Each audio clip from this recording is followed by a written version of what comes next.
YouTube की दूसरी खोल दी मैंने।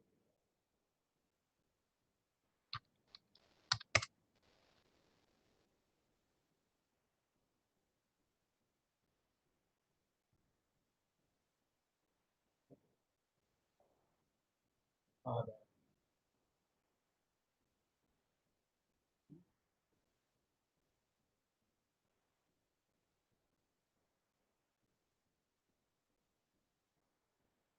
ये नहीं पता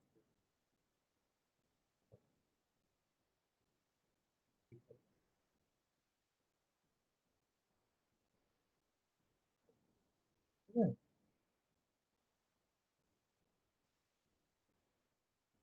एक बार तुम एक बार देखो, वो यूट्यूब लिंक है तुम्हारे पास?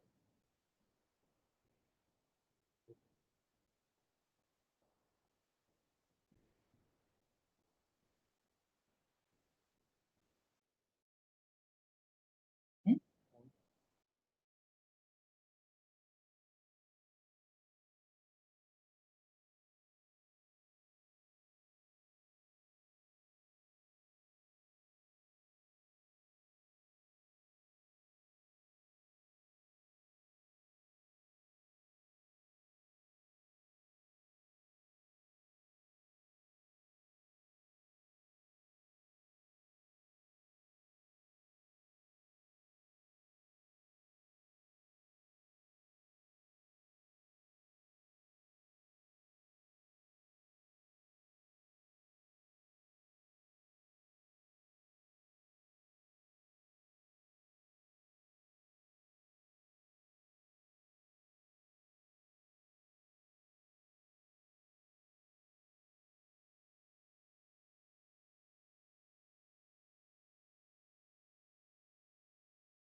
हाँ, भरत सर। हाँ, यस। हाँ सर, ठीक है ठीक है। आई थिंक आई हाँ, have already started the live streaming also for YouTube. ठीक ओके, है।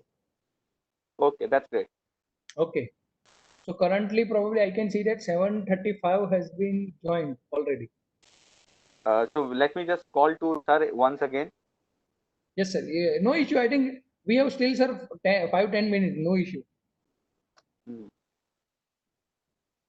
हेलो। हाँ। हाँ बोलो। हाँ बोलो। यार ये हर रोज है ना।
Hello, am I audible?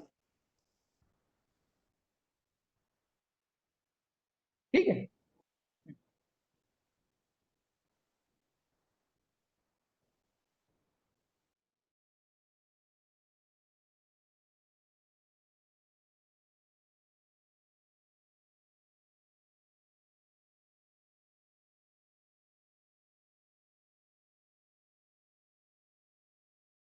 Uh,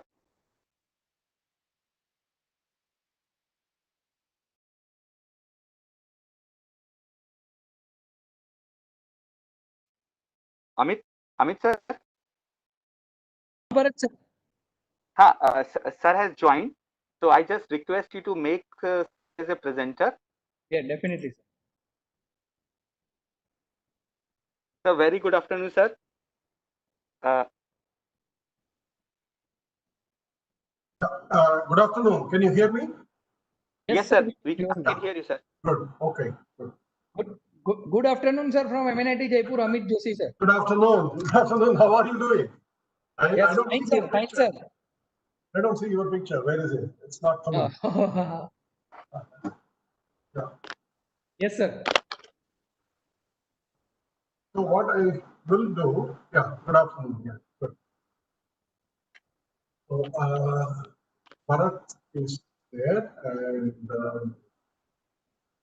Yes, sir. participant. Actually, I'm putting the mask because I'm in the office right now. Yeah. Right. Yeah. Please do. I'll wait until the other. Yes, sir. Uh, Amit sir, please give the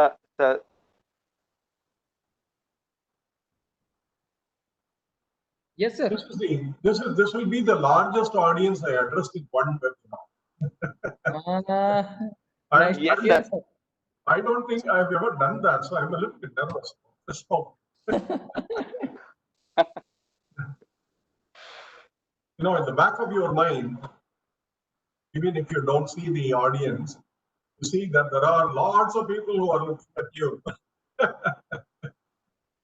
Yes, sir. Anyway, that's good. So, most of them are faculty, colleagues from various institutions. Is that what it is? And they are also students? Then?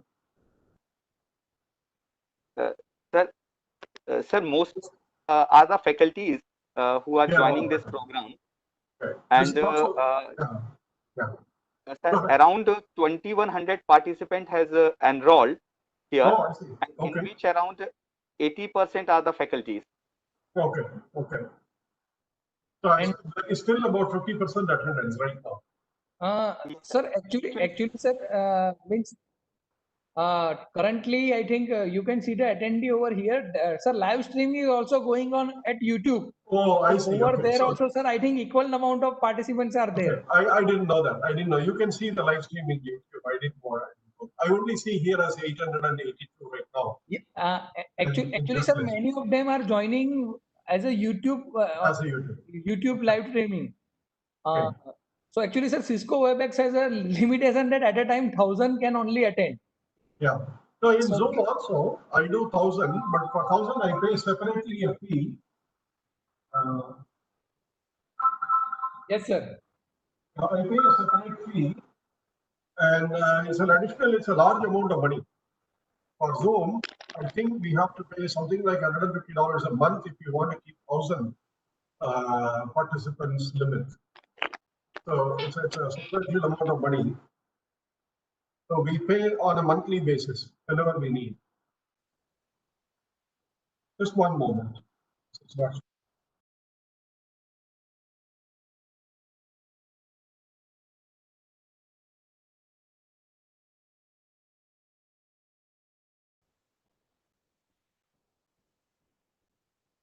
Okay, sir. Sir, whenever you feel comfortable, then we can start, sir. No issue.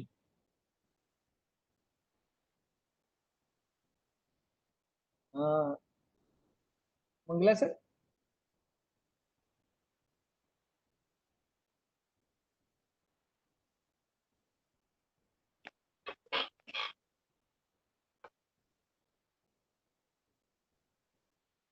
Amit sir, मेरी आवाज आ रही है? Are you able हाँ to sir, here आपकी मी? आवाज आ रही है. आपकी आवाज आ रही है. सर का शायद आवाज नहीं आ रहा है. हाँ, मैंने सर को एज अ प्रेजेंटर तो बना दिया है, पर सर शायद शेयर कुछ नहीं कर पा रहे। एक minute. Yeah, I am muted. Now, yeah, please tell me. So now I have to share the screen, which yeah, here it yes is. Sir. Okay, so share content. कोई नहीं, बाद में आओ ना तब। I would say start screen, which is all of it. Yes sir. All of the screen, if I do the share start, and let me go to the PowerPoint. Okay, I have this. Yeah. So, no, I'm just going to go full screen.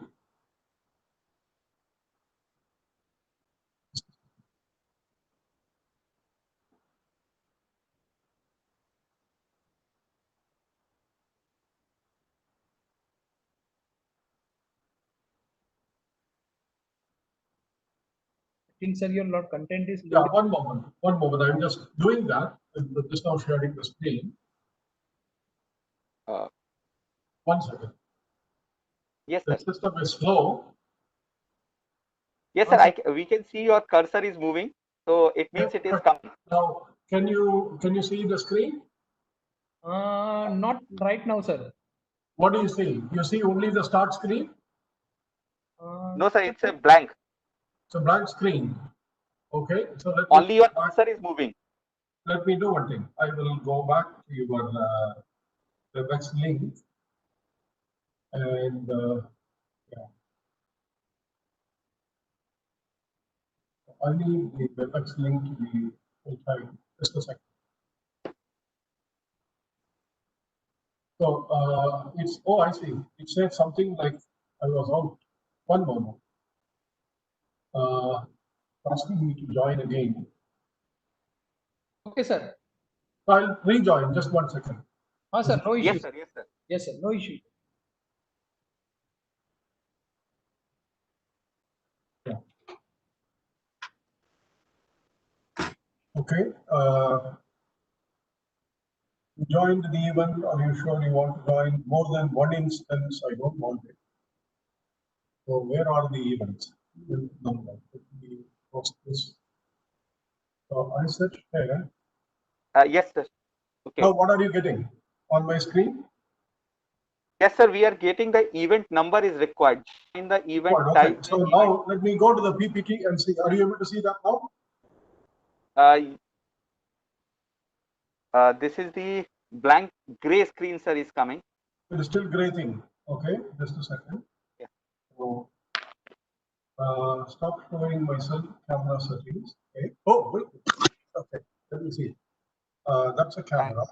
There is no problem. The PPT is not coming out, right? Yes, sir. Okay. Yes, sir. Yes, sir. Are you seeing the PPT? No, sir. It's a No, blank you're not screen seeing. with a gray color. It's just a gray color blank screen. So let me see what I need. Show grid view. This, that. Maybe WebEx has different ways of sharing. Okay, I'll see Sir, one second. I Let me stop sharing. So I'll stop the sharing. Okay. So let yes, me sir. share, and it'll ask me what needs to be done. We can see your screen where, sir, it is WebEx was open. We can see This now. is right now Cisco WebEx join as unlisted event, right? That's what you are seeing. Yes, sir. That we can see. That you are able to see, but you are not able to see my PowerPoint slide. Yes, sir. Okay, that's because of the choice of the thing. So let me stop. Let me go out and come back in. Please allow me to do that. Okay. Sure, sir. Let me do that. Sorry, I'm holding people around. We go back and sign out.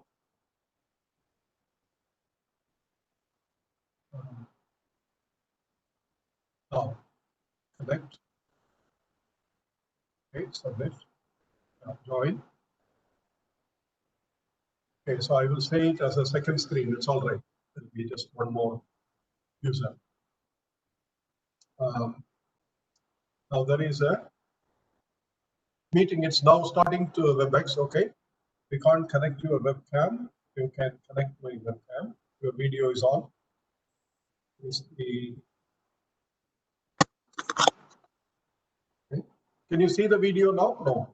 Yes, sir. Video we can see, sir. You are able to see me, right? Yes, sir. Yes, Yes, sir. sir. Okay. Okay. So let me join the event. Yeah. So now you are. I am seeing all of you. I guess the screen. Even recording is in progress. Yeah. Now I am connected. So can you see me now? We can see you, sir. I think your means you have said something that that is running, but still it is not visible to us, sir. Okay. It's not visible. Probably you are sharing something, so that is, it is showing that you are trying to attempt something, but Yeah. I'm just trying to cancel the video. Okay. Stop sharing. Okay. Okay. I have done. Now I have stopped the sharing. Now you tell me. Can you see me now? yes, Yes, sir. sir. We can see you. Okay. Now I'll go to the sharing the screen, share content. Yes, sir. There is a Microsoft PowerPoint. Okay. I will. Okay. This is not the one. Yes, sir. We are able It to is. see now presentation. Yeah. Monthly This is activity not the We one. report. are able to see. Yeah. I'm going to show you another. This one. Yes, sir. Now we are in a position to see. Yes, sir. Visible, sir. It's visible Yes, sir. and the full screen mode. Just a second.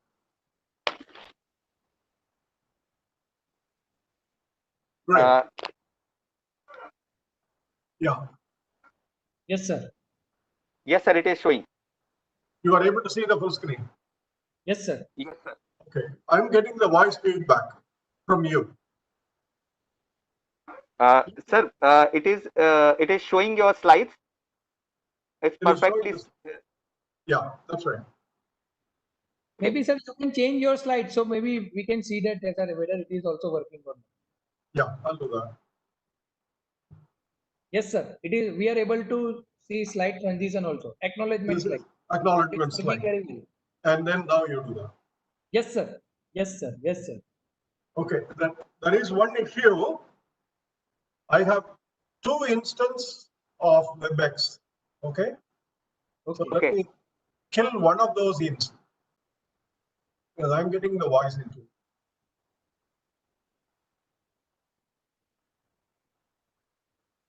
How do I kill this window? Oh, stop. Okay.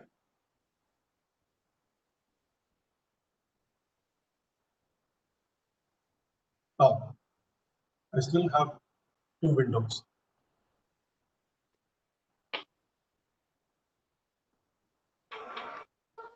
Hmm.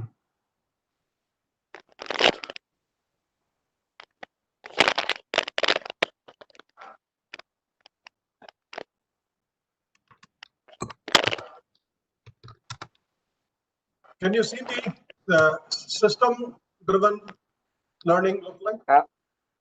Yes, sir. We can see it. How does a system teacher-driven learning look like? The The slide. only thing is I have two Cisco WebEx. So I need to shut down and I need to restart. Sorry about the delay. Okay. I am just Yes, sir. Yes, doing, sir. Yes, sir. No issue, sir. sorry about that. I am Uh, supposed to sir, be the technology expert, but Okay, sir. We that's are all. also learning, sir. No issue, sir. Yeah, Okay. there is I don't know how it got two windows. Okay, I'm leaving one event. Now I have left the event. Okay, now can you see me? yes, sir. In, We can see you are you. able to see the screen now, right? Yes, sir. Okay. What happened was two instances of the video started.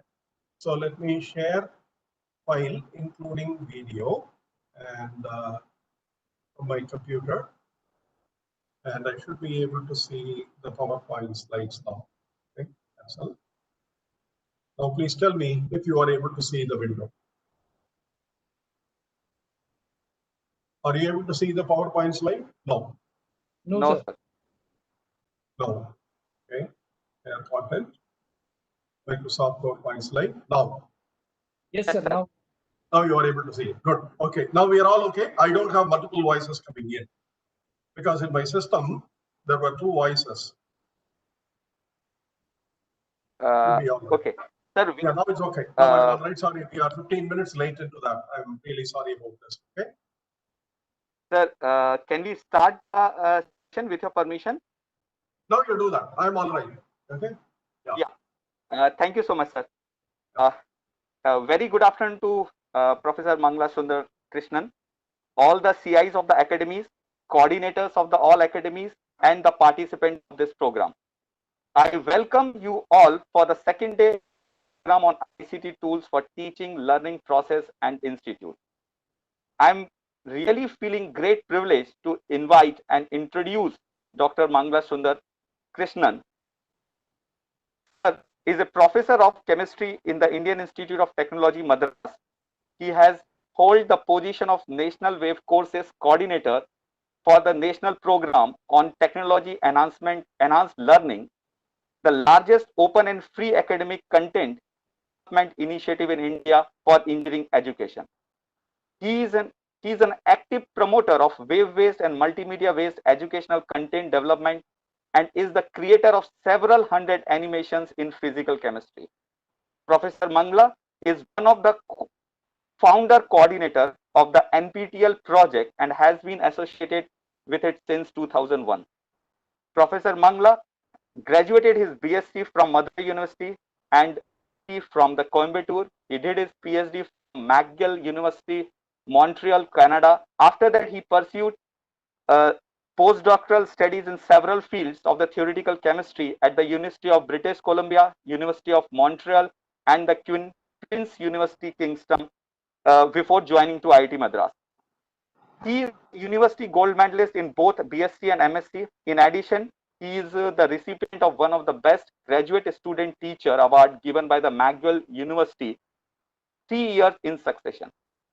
Sir is a member of number of review committees set up by Ministry of Human Resource Development, Ministry of Communication, and Ministry of Agriculture, all related to e-learning and education through ICT. He is currently a member of Executive Board of National Council of Education Research and Training, a body responsible for school education planning in India, and the Executive Board of National Institute of Opening Schools. I would like to request to sir to start his talk, and now it is over to you, sir. And we are very thankful to have you here, and we are ready to listen your words. I am extremely thankful to all of you, and I'm sorry for the delay due to 2 instances of WebEx opening up in my computer. I don't know how it happened, but whatever. The whole point is the NPTEL was a privilege for me to work with.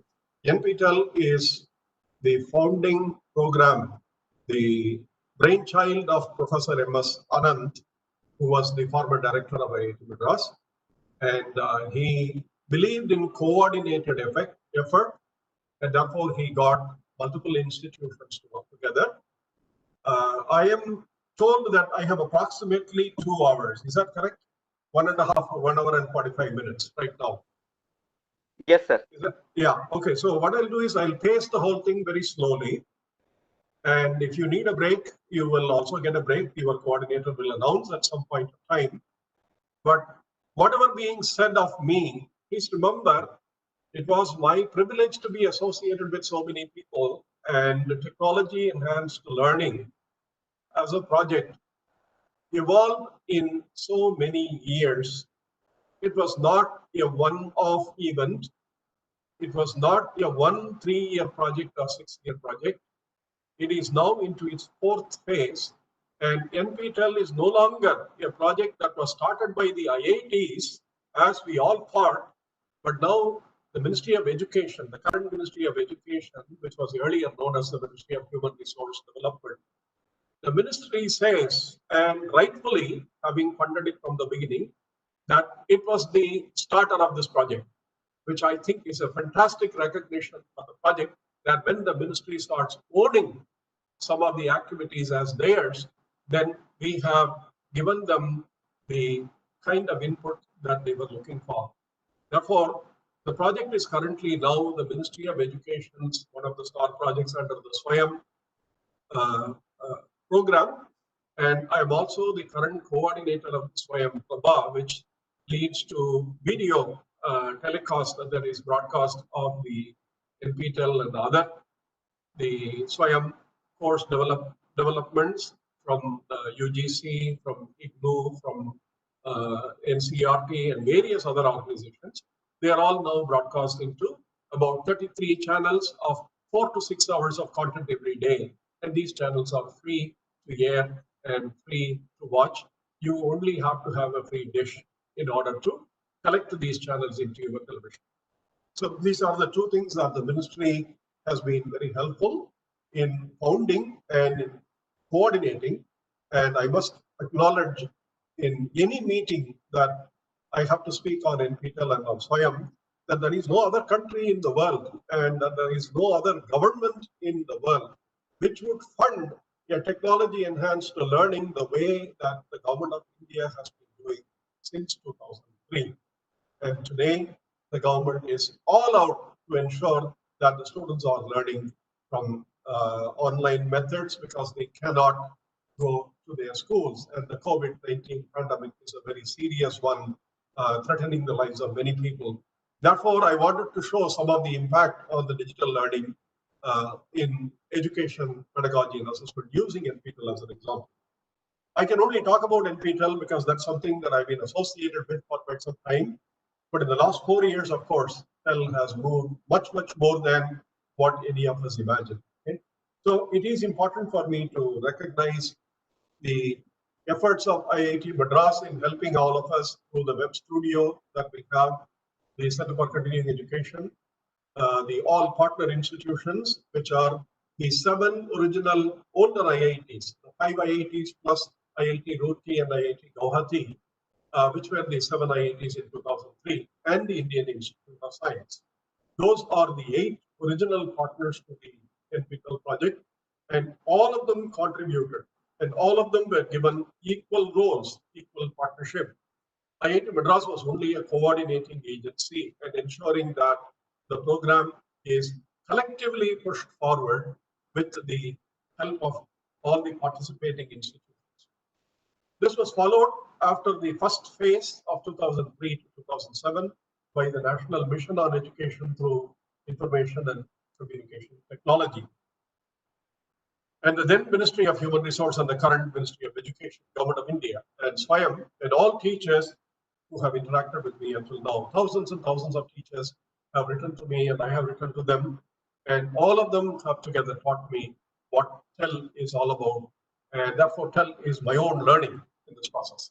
Now, what is NPTEL? There are 2 presentations which I will mix and match between. The first is, why did we need NPTEL? And what is it that we can do with NPTEL? Today's lecture is only on that. I'm not going to talk about any other issues. If you look at the current educational model before the COVID, it's a system-driven or a teacher-driven education.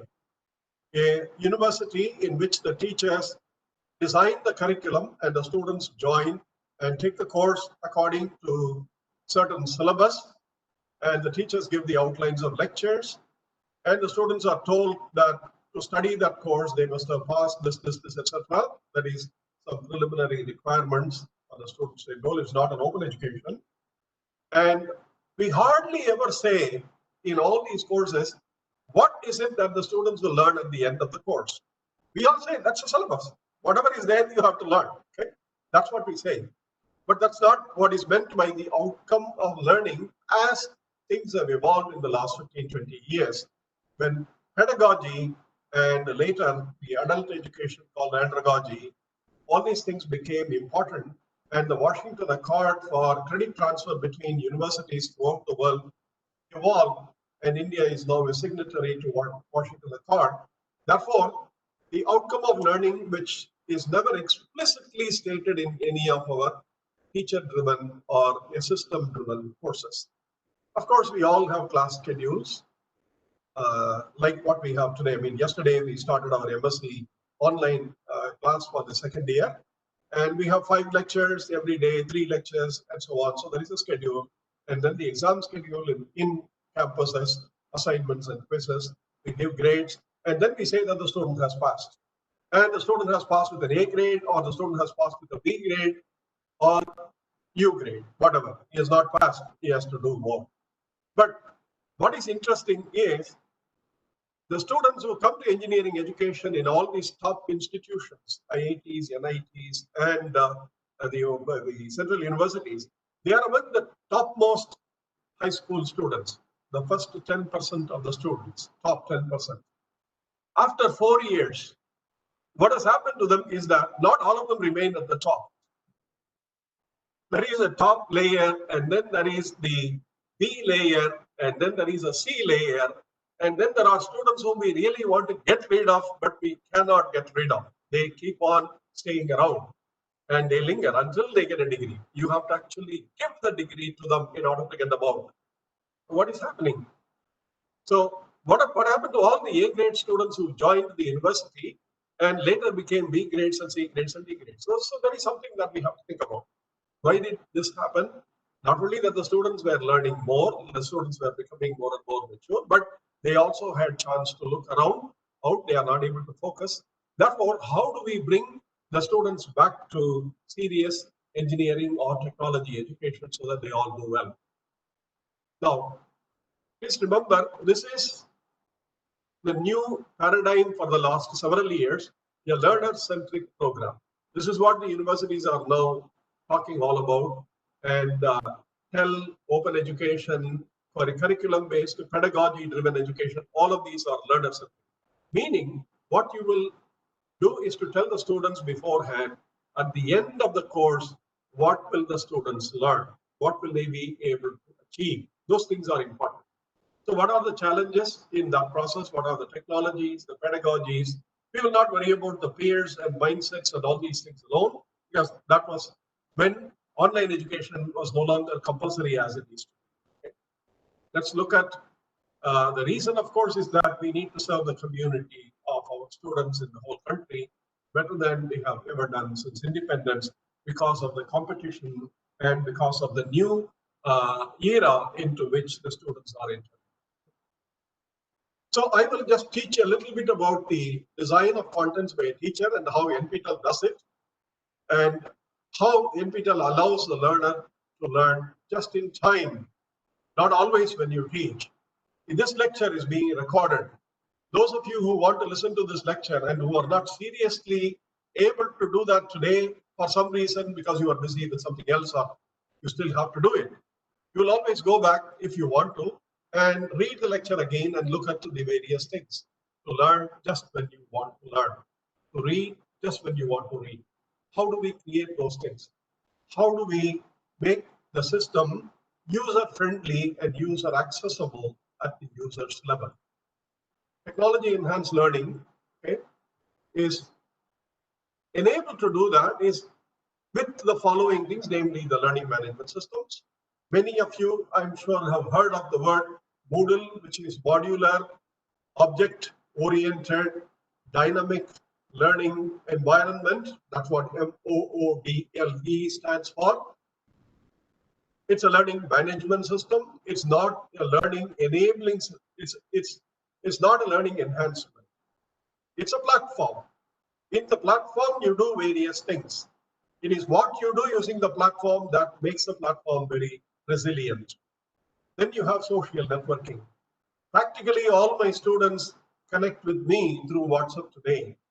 And my teaching assistant for the course has a single link in WhatsApp. He sends all the messages. The students are happy to look at WhatsApp and Google and other things more than they are willing to look up to my email. That's the last of their priority. So the social networking has taken over. How do we make the best use of it? The online discussion forums that we have today, the conferencing tool like the one that we are currently using. I am told that there are about 2,000 of you who are probably listening to some or all of it. And this was not possible in an earlier traditional setting. So we have very powerful conferencing tools. And we also have the tools of massive open online courses, which NPTEL is using in a slightly different way and calling it as NPTEL online courses or NOCs. They are all redefining the landscape of teaching and learning. And it is important for teachers to adapt to this changing environment if they want to be meaningful and if they want to contribute to the learning processes of the students. So these are the fundamental premises under which NPTEL eventually built various activities. And initially, of course, we did not do any of these things. Okay? I always am very, ever since I learned these three principles of Aurobindo for me, I think it is important every time you think about education, you should recount a little bit of this. The first principle says very clearly nothing can be taught, then why are we doing what we are doing? If we cannot be teaching the students or nothing can be taught by us, what do we mean? That's a philosophical statement. Thought is not something that is delivered once. Thought is something that enables a person to realize what he or she has learned for real life. So you can see the explanation of this is further down. The teacher is not an instructor or a taskmaster. He is a helper and a guide. His business is to suggest and not to impose. This is in the early period of the century or before that. So his, he, everything can be replaced also by her, she, and so on. This is only a pronoun to indicate the teacher. Does not actually train the pupil's mind. He, she only shows him, her how to perfect the instruments of knowledge and shows how to acquire the knowledge. Sorry. How to acquire knowledge for himself or herself. This is the lesson one. This is the first principle. The second principle is, of course, the mind has to be consulted in its own growth. What it means is that you must drive the student to do the best of what they are capable of doing, what they are able to do better, not what you want them to do. This, the difference between the two is enormous. If you force something into a student and the student is not ready for it, it's not going to work. Therefore, the mind has to be consulted in its own growth. It has to be. The student has something divine, something own, his own, a chance of perfection and strength in whatever small sphere that God offers him to take. The task is to find it, develop it, and use it. The engineering, technology, and other courses, the chief aim of education that you have should be to help these students to draw out that in itself which is best in them and make it perfect for the others to use, properly use. The last is, of course, the most important thing for all of us today, namely the students who are prepared with something very elementary to what they should be at the end of 4 years or 6 years or 10 years of education. So to work from the near to the far, from that which is to that which shall be. Please remember the arrangement of God is that they should belong, the children should belong to a particular nation, age, society. That's why geography and history, there's nothing else. But they are all children of the past. They are possessors of the present and creators of the future. The past is our foundation. The present is our current material and the future is our aim and summit. Beautiful, I know. Everything in the world's education today and hundreds of years have been summarized in these three small principles that Aurobindo gave. And India as a country has nearly 5,000 years of civilization and erudition in both learning and experiences and practices. Therefore, please do not think that whatever we do today has been seen in principle by the elders, maybe not in practice as we do it today, but in principle, they have been seen and they have all been realized. Therefore, this is important. So let me now go to NPTEL instead of being philosophical. Let me just use the other presentation on NPTEL. Please give me a minute.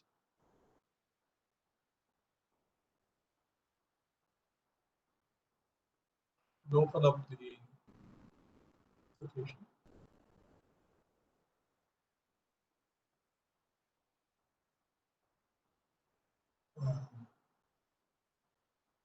Let's talk. I have the NPTEL presentation, which is now uploaded. Yeah, this is the one that I needed to show. Okay, are you able to see the screen? The PDF file? No? Sir, no, sir. You're not able to see NPTEL? No? No, sir. Okay, now how do I share this file? Uh, You please tell me. Here it is. Okay, you are sharing a Microsoft PowerPoint. So shall I stop sharing that now? Yes. Okay, because this is different from what I am used to. Okay, share content. Now in the share content, there are Microsoft. That is an Adobe Acrobat PC. Oh, I see. Okay, now Yes, sir. yes, it is coming, sir. it's coming. Okay, full screen. Control L. Let me see. I think it should be the full screen. Yeah, this is the full screen. Yes, sir. Okay, so let me just go back. This is slightly older in terms of the data and statistics, but please remember what you see here is a studio that some of us were very, very fond of and very proud of for nearly about 12 to 14 years. Unfortunately, it got gutted down in a fire accident, and now the new studios have been built. But this was the original NPTEL studio in IIT Madras some years ago. Now we have better studios, of course, coming up. Okay? Now, you can see that the initiative of NPTEL with all of those basic principles under our in our mind started in 2003, and currently it's more than that. It's about 2,000 courses now available for self-learning, and it's all the A's, anyone, anytime, anywhere. And the certificates are essentially a click away, in the sense you have to go to the online courses and register yourself and do an examination. And who you see here is the current coordinator and my friend and long-term colleague, Professor Andrew Thangaraj, receiving his memento from the Honorable President at that time when the Swayam was formally launched with the Honorable Minister and various other members here. This is these data are old, but what is important is the spread of the data. Aerospace, atmospheric science, basic courses, biotechnology, civil, environmental chemistry, science, and you can see general subjects, humanities, management, mathematics, mechanical, practically all the engineering subjects. These numbers, of course, every semester these numbers keep changing. Now, currently we have close to about 1,900 of them. The distribution is large. Again, large number of courses are in the most common engineering branches like mechanical engineering and electrical engineering and electronics and communication engineering together, and also computer science and engineering. You can see that these are all large areas where many, many courses are currently being offered. And what are the models by which we do? Earlier, we used to have what is called the web course. This is until about 2015, we used to have this format also. In this format, the lectures were given according to some syllabus, and they were divided into modules or lectures as you see here. And the content of the lectures is a typical PDF or a PowerPoint slide or any other content that the professor would like to put. But each one will roughly qualify to be a module, maybe a module containing 3-4 lectures or 1 lecture. Totally, there will be about 40 to 45 hours of educational content that the teacher would have taught his or her student in the IIT, in addition with some explanation, because the mathematics and other details that IIT provides in its own students is slightly different from what is done in colleges. Therefore, the teacher would elaborate all these things into these lectures. Then there is this video. This is Professor T.V. Prabhakar from IIT Kanpur, who is now using his platform called the MOOC Kit for IIT Kanpur courses, something like the MOOC platform. This is a video lecture. The video format, as all of you know, has several modules or weekly videos for the online courses, and otherwise about 42 hours of videos in the earlier period when NPTEL did not offer online courses. This is part of the current online courses when you have 8 weeks, 12 weeks, and 4 weeks online certificate courses for different credits. One 4-week course will be roughly a 1 credit equivalent, and the 8 weeks will be roughly a 2 credit equivalent, so on. Therefore, the institutions can assign credits based on the courses that the students take from the NPTEL basket. All of this is now formally approved by the All India Council of Technical Education on its own. Then you see that what are you see here the various contents of the 2 different types of courses. Today, we don't make these courses. We make only these kind of courses with web files in them. Web courses used to contain PDF files, HTML files, lessons in the text format, files available for download, and files with animations, equations, diagrams, etc. All these things are part and parcel of the general course. The video files are essentially video lectures, like classroom lectures as delivered in the classroom, and they are also available for download as MP4, FLV, and 3GP flash video. And this is the MPEG 4 file. And then some videos are also transcribed with subtitles. Today, 90% of the videos are having subtitles. And this is the website through which you have to, I'm sure many of you already have been using it, but all of this is probably also known to you. But what is important is, instead of talking about the NPTEL homepage, my only worry is, every time I share the screen with the WebEx, I have to go to that special sharing mechanism. Let me see if I can create here, let me change this. Do nptel.ac.in.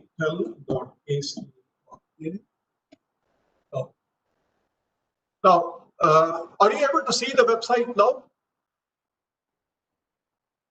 Sir. No, Hello? sir.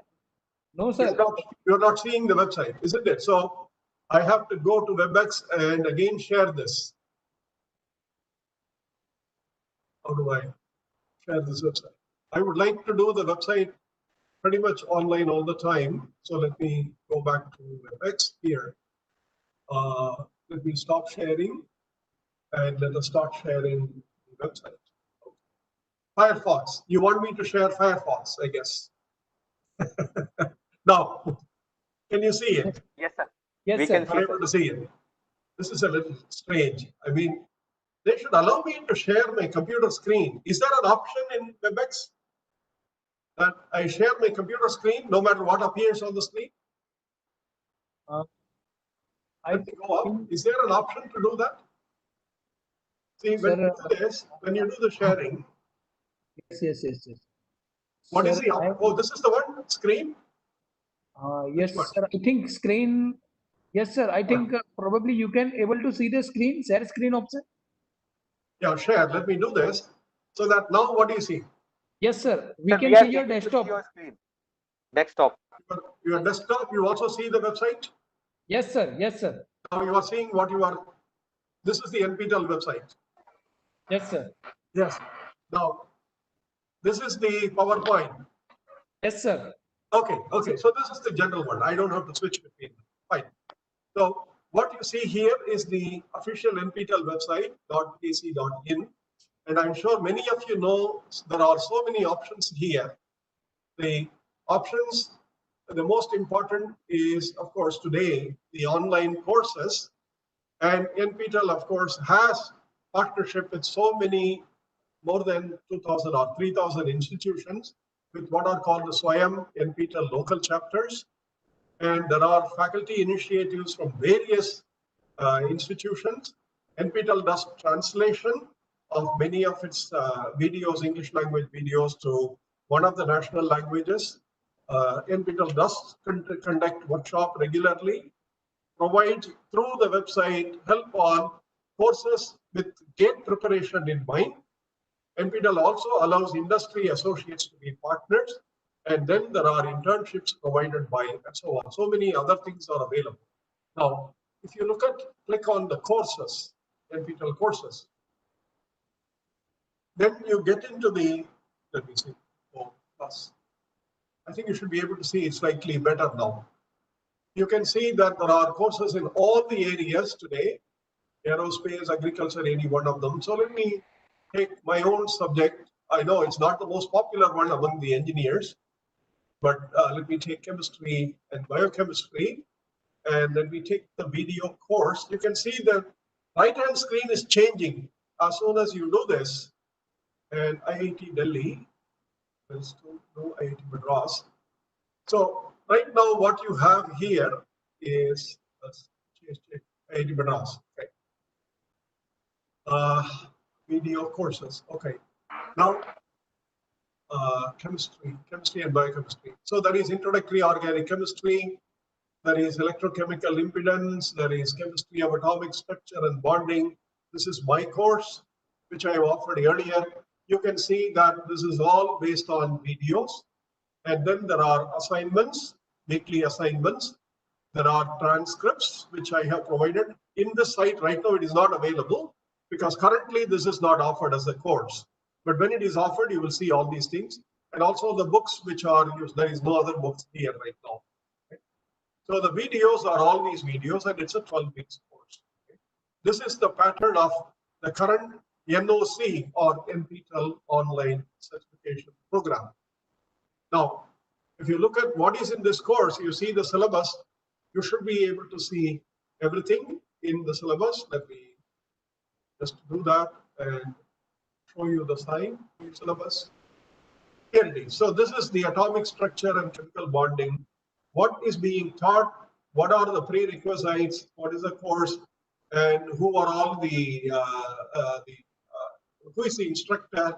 And there is some font mismatch that these can be edited. Look at them.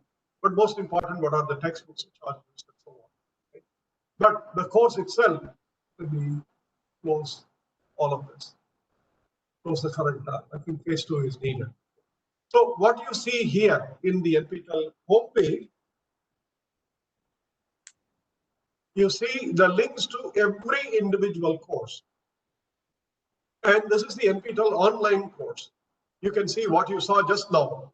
This is the full screen containing all the individual courses, and you can click on any one of them. But in order to access the content of this course, you must formally register. This is online certification. The NPTEL site itself does not require a registration as you have here. Let me show you from the NPTEL website. Okay.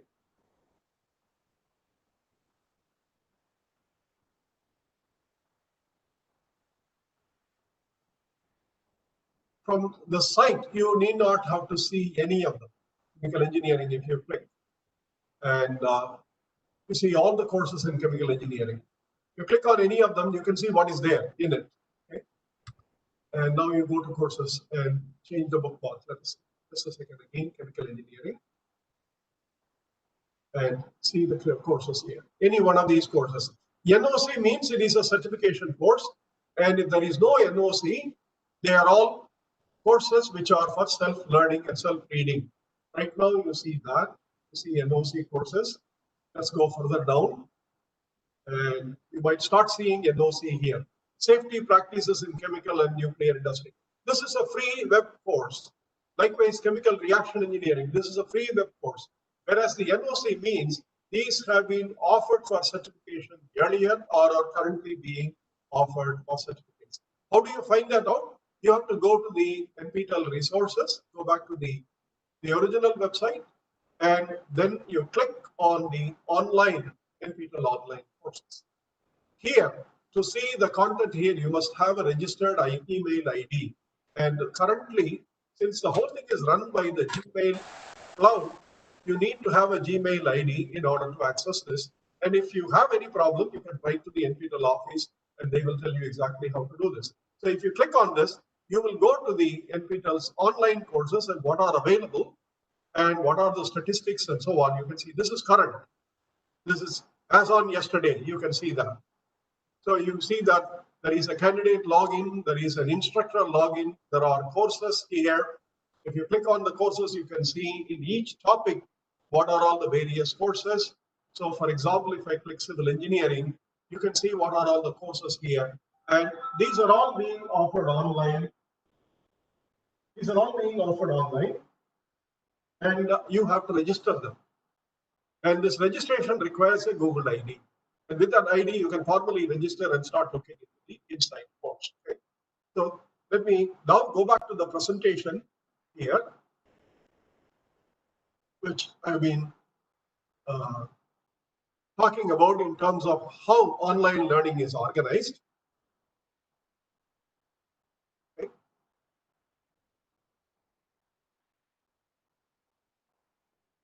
So you see that basic elements for the course distribution is the text elements, the visualization like PDFs and animations and other things, and then videos.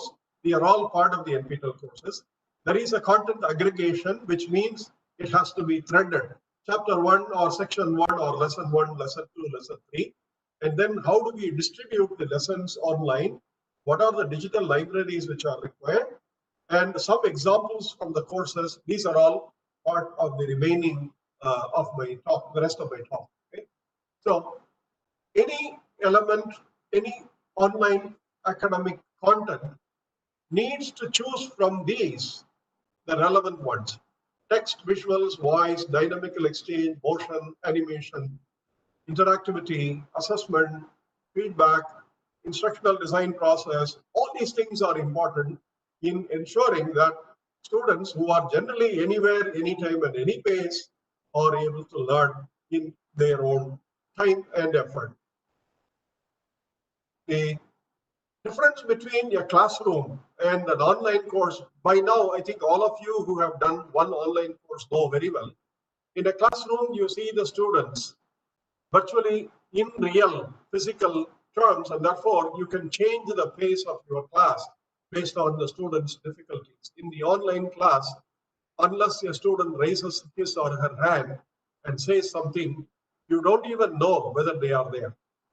Many of you might be recording and giving you a course, and to conserve the bandwidth, you ask your students to mute themselves. You also tell the students to shut their cameras off, which essentially is to tell them, I don't want to see you, I don't want to know, I only want to tell you what I want to tell you. Okay. That's not a very good thing, but we do it for practice because network is very, very difficult in many of the places. But in that process, you don't even know whether the students are actually listening to you. They have signed on, they have opened up the platform, but then they switch off the videos, mute and the videos. Therefore, you don't know whether they are there. You have to prompt them. So every 5 minutes, like what I would do now, one question I will ask you. Okay? Let me randomly put up a file and start a new file. Okay, I have a blank file. Yeah, so we have that. Let me increase the font size to something like 2 or maybe 24. Yeah, and the screen, to see if you can see all of it. So you can see a large screen now. Question 1.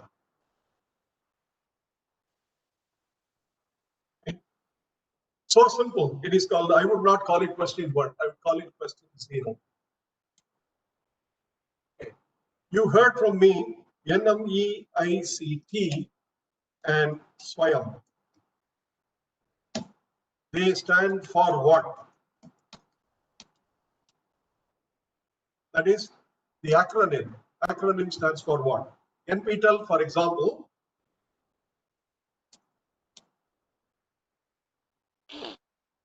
stands for National Program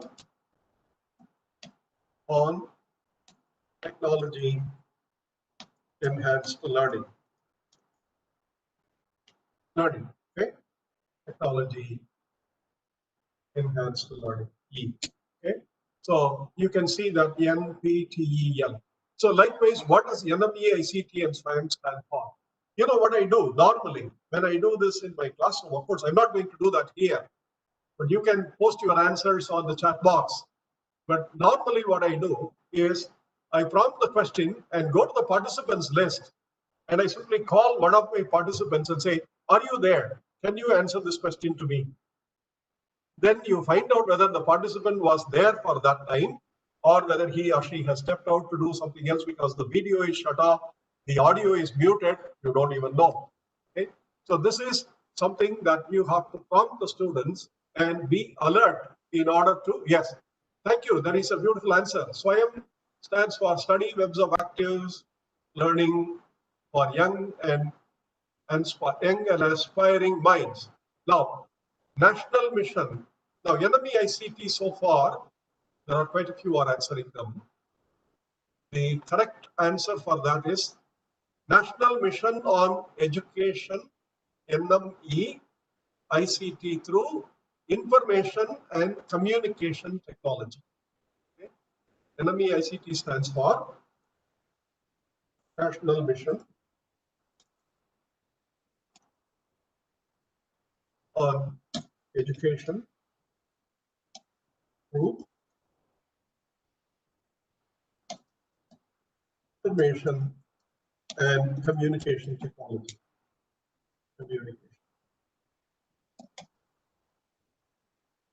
Technology. Okay?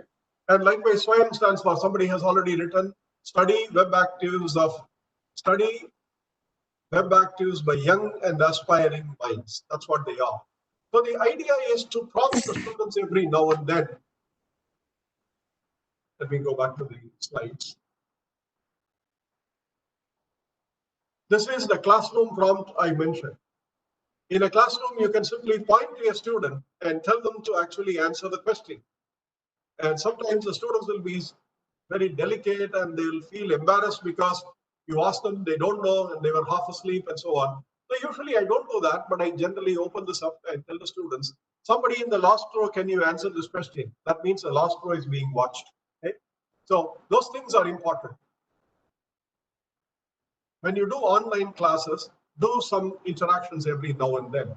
Send a question or play a movie or an animation and then ask people to write back to you and keep the chat box open so that when you see that inputs are coming in, that people are actually listening to you. Not all of them, but in any class, not all the 100% listen to the lectures. And I have said this anecdote from Professor Anand many, many times in many of my lectures. The anecdote is the same. You keep repeating the lessons many times and many ways. And one of the best things that we do when we go to a class is, if we do it very systematically, we tell the students in the beginning what we are going to teach. And then we teach. And then we tell the students at the end of the class what we actually taught. So they have already heard it 3 times. Okay. So this is the repetition in the process of learning and teaching, which is an important element. The teaching does not necessarily lead to learning at the same time it is done. Teaching is a delivery, it's an orchestration, whereas learning, by and large, is not a quantifiable one, it's an experiential one. And it happens over many times. You don't learn something, you don't learn the Newton's equations of motion by memorizing the equation. You need to know how to apply them. You need to know where they are applicable. So those are all called different experiences of learning, and learning takes a long time. Therefore, in classroom, when we say teacher and students are synchronous, teaching and learning taking place at the same time, a small amount of learning takes place, not all of it. In a classroom, you improvise and change the intensity of learning subject to student attention. Whereas in designing the content online, it is not so easy. It's a very big challenge, both pedagogically as well as technologically. Okay.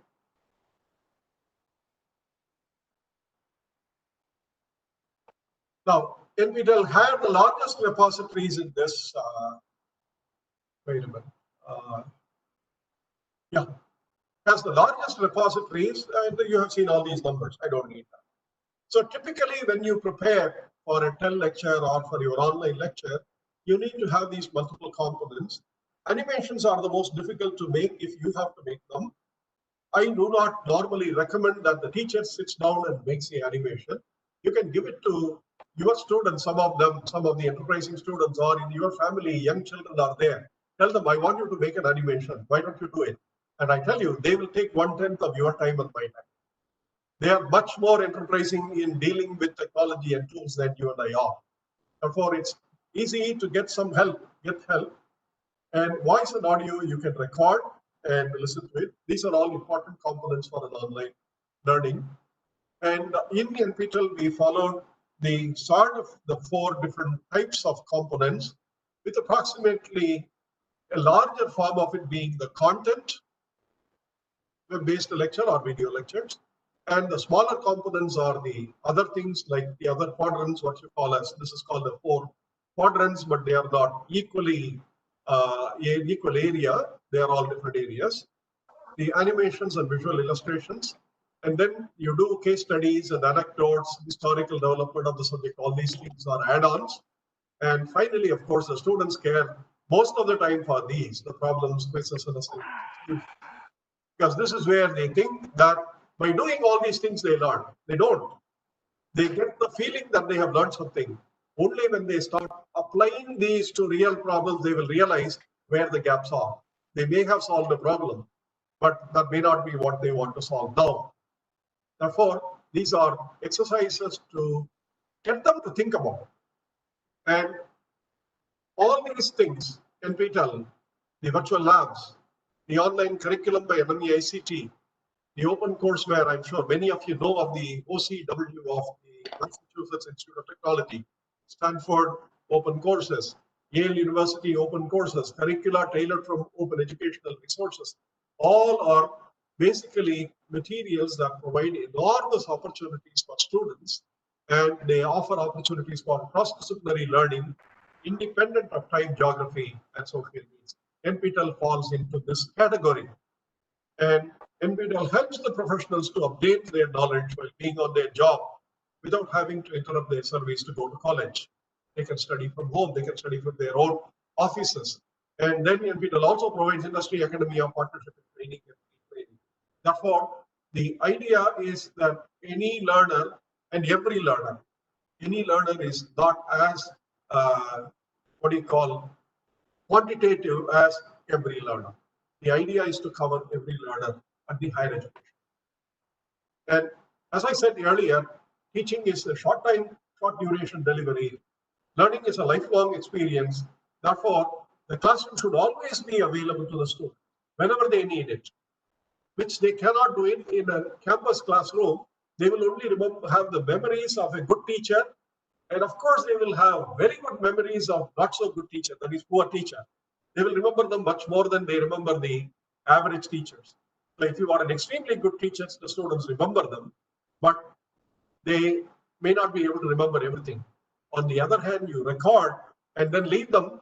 The students can go back to the lectures and say, aha, this is what he told me last time. Yeah, when I was a student, this is what he told me. Now I remember it. You see that accessing the classroom, therefore on demand, is extremely important.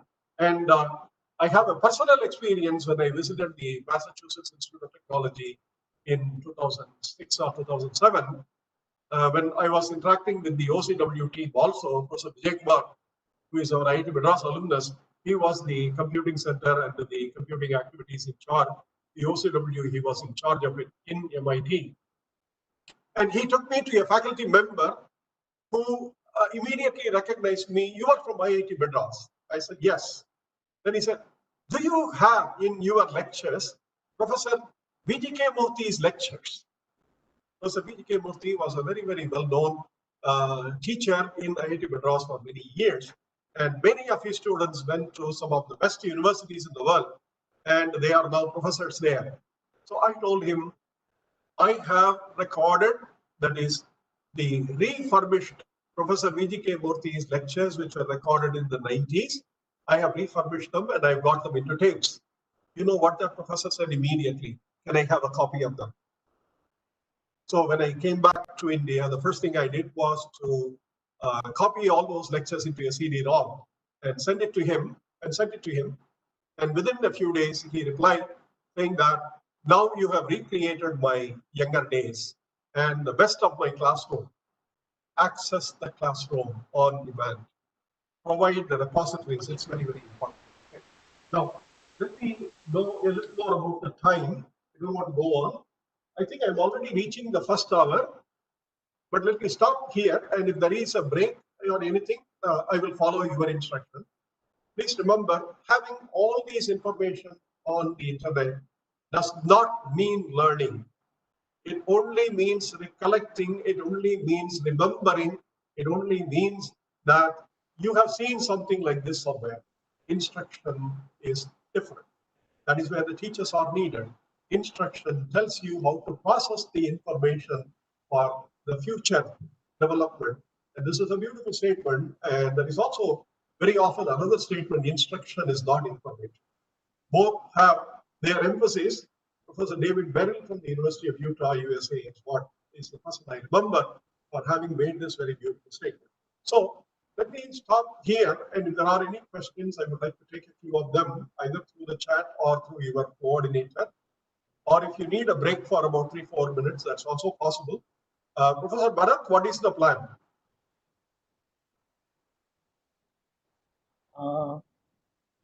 Okay. Do I continue? Okay. I think, sir, myself is Amit Joshi from NIT Jaipur, sir. Sir, please do. Please, Professor Okay. Amit. Yeah, please tell me. Yes, sir. I think we have a few questions. Maybe, sir, if you allow, then we can take a few questions. Please go on. If I know the answer, I will be happy to share with you. Okay. Yeah, go ahead. Okay. Go ahead. So So let me stop sharing the screen. One moment. Okay. Yeah. Yes, yes, sir. Yeah. So I'm sharing. I've stopped the sharing the screen. Yes. Go ahead. Okay. So there is a one question from Harshal Desai, sir. Can we Yeah. achieve course learning outcome of our syllabus by online teaching? Can we do what? Achieve course learning outcome of Yeah. our syllabus by having a online teaching. Okay. You have to define what is meant by achieve. Okay. What it meant is, see, if you very specifically write down the outcomes, saying that at the end of this course, if you listen to all my lectures, you will be able to do this, etc. That's what is the outcome, essentially meaning. How do you verify that the students have reached the outcome or they have received it? You usually assess them, you test them, you give them quizzes and online learning. Now, the problem with online learning is the tests are not very reliable means, because if the tests are going to give the students grades and certificates and eventually a degree, then it is not possible for us to verify that the students have done the test on their own, unless you bring them to a center or so on. So outcome is always measured on the basis of an assessment that you make. Therefore, if you want to say in my online course, I have reached this outcome, then your assessment should measure it and see what the students' responses are. If 50 to 60% of the students answer your question precisely as you want it, then you can say the bulk of the students have understood what I wanted them to understand. If there is one question which no student understands, no student writes correctly answer, and that's part of your course, the only option you have is do not ask that question again in the next batch. Avoid it, because that the idea behind the question has never been conveyed properly. You don't even have one student in the class who is able to answer that question, then it's not worth putting that question. So assessment is crucial in deciding on whether the outcomes have been achieved or not. But assessment is only one measure. There are other measures. You can give a project, and if the students do the project very well and are able to explain, articulate well, then you say one of the outcomes of this is for them to think independently and design a program. They've been able to do that. So it all depends on the way you monitor the students, the way you make the students collaborate, even in online teaching, and the way you assess them in online learning, maybe one-on-one if you have time. If it is a class of, say, 8 or 10 students, you can do that. If it's a class of 300 students, you have to have a massive online open education, and it's very limited. That's all I can say. Yeah. Okay. Okay. Thank you, sir, Yeah. for the Thank answer. you. Yeah. Okay. Another question from Dharamvir Kumar, sir. What is NPTEL Yeah. Industry Associate? Can it be used by the faculty to connect with the industry? Essentially, that's what it means. The current industry associate means the courses are given sometimes by some of the experts in the industry in joint collaboration with the faculty members from that area. That is one. And second, industry members themselves participate in taking bulk of these course contents to their own employees' training. So it means many different things as far as I can. I mean, when this was conceived by me many years ago, and as one of the items that we discussed, we meant that the industry should actually participate actively in any course design process and any course teaching process, because a large number of these students eventually get employed by the industry, and if they are prepared with some acknowledgement by the industry people that the students have been prepared well, their course curriculum has some applications and so on. So it means multiple things. When you say industry associate, it's a partnership from the industry, it's a partnership from the industry faculty as partners to the NPTEL, and many other things. So it's not just one simple item. Okay. Thank you, sir. Another question from a participant, Kamlesh Patel, sir.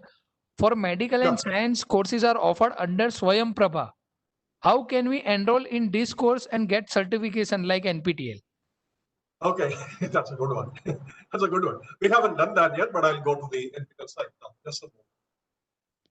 Okay, courses.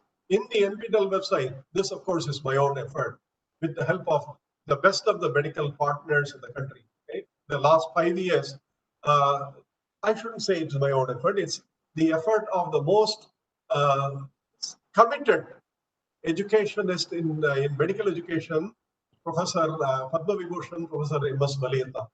He is a former Vice Chancellor of the Manipal University, the first Vice Chancellor, and also the founder, the director of the Sri Chitrathirunal Institute, the only medical institute which is of institute of national importance, jointly with Professor Manoj Kumar Singh. Currently, we do not have an NPTEL this medical program online, that is anatomy, biochemistry, microbiology, pathology, pharmacology, and physiology. Currently, these are all lectures. You can see them in the courses. Sir, we are not able to see your screen, sir. Sorry, sir. Oh, I'm sorry. Oh, sorry. Thank you. Sorry, I'll sir. just share the screen. No, I think it is important. Tell me. No, I didn't share the screen, so let me share now. Screen one. Yeah, you wanted me to share the screen. Now you will be able to see. Yes, sir. We can able to see your desktop, sir. Yes. Okay, we'll see. Yeah, sorry. I'm glad that you told me about that. Yeah, now you can see that. The medical sir. content. Yes, sir. Yeah, you're able to see the medical content, anatomy, biochemistry, microbiology, pathology, pharmacology, and so on. Okay. So yes, sir. If you see these things, these are all various topics, the overall content development, all courses. If you look at that, you see in anatomy how many lectures are currently available. But sir, these are currently for self-learning. There are no certification programs designed at this point because the medical community is a little bit unclear about what is the role of the Medical Council of India in permitting online certification for medical courses. So that area has not been clearly identified as a joint activity. Therefore, at this point of time, what you see is lots of institutions. They are all in here. Slightly on screen. They are all in here, contributing to the lectures from various colleges. And if you click on any one of them, if you click on anatomy, then who are all the partners to the? You can see the anatomy courses here. And if you see biochemistry, you can see all the biochemistry, remove the anatomy. Biochemistry, you can see all of them here. So we hope that over a period of time, maybe in another year or so, some online courses directly from the medical faculty giving medical books. But from the NPTEL online courses, there are a few institutions like the Epidemiology Institute, and there are a couple of other institutes which are offering book courses on health sciences.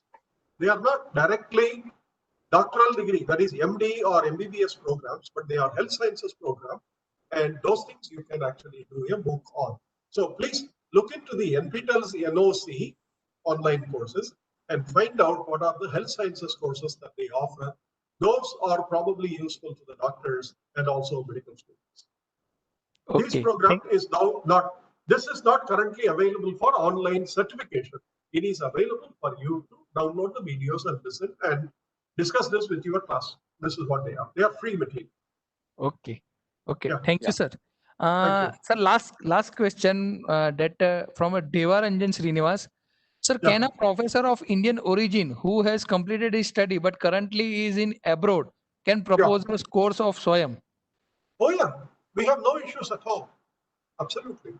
In fact, quite a few professors whom I have invited from US have given full courses to NPTEL, and they have transferred the copyrights of the courses to the Government of India, NPTEL. So there are no limitations in terms of faculty members who are Indian origin or who are even foreigners. If they want to contribute, the requirement, if you remember, for NPTEL is the most basic requirement is that the content should belong to the faculty. So the copyright should belong to the faculty. They should not take content from any other source or textbooks or websites or anything, cut and paste. They cannot do that. The content belongs to them. Therefore, the intellectual property of the creation of the content is the faculty's right, and they are shared alike, meaning that they are freely distributed, and therefore anybody who makes use of them will also, if they make a modification, their modification should be available, freely available. And then it is attribution. Why is attribution? Attribution means that if you refer to any course from here, you must give that reference in your course, saying that the video or this lesson or this picture has been taken from NPTEL, this site. It's like a standard referencing. Otherwise, it's called a plagiarism. So NPTEL does not have any limitation. Swayam does not have any limitation in principle of a foreign faculty member wanting to contribute, but there are rules and regulations to follow. That's all. Okay. Okay. Thank you, Yeah, sir. sure, sure. Thank you. So that's all from my end. Bharat sir, if you have any at your end, sir, maybe. Uh, okay. Sir, there is a question Yeah, from Shahid Shah. How yeah. is a class of 65 to interact one-to-one when the class is of 40 to 60 minutes with respect to the online class? It's a good question. Now, see, there are multiple ways. See, first of all, in a class of 65 in 60 minutes, you are very lucky if 10 students ask a question in India. Therefore, hopefully that problem is not a practical one, but that's only a theoretical one. That you will not be able to answer the questions of all the students. Most students don't ask questions.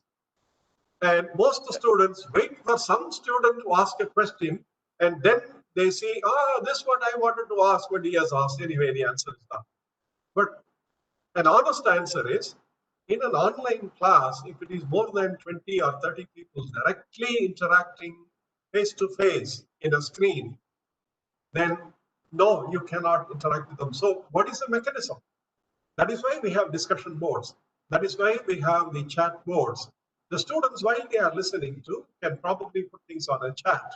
At the end of the class, you write down all the chat questions and prepare a simple answer sheets to all of them, maybe voice answer or a text answer, and then post it on the website in which you are running the course.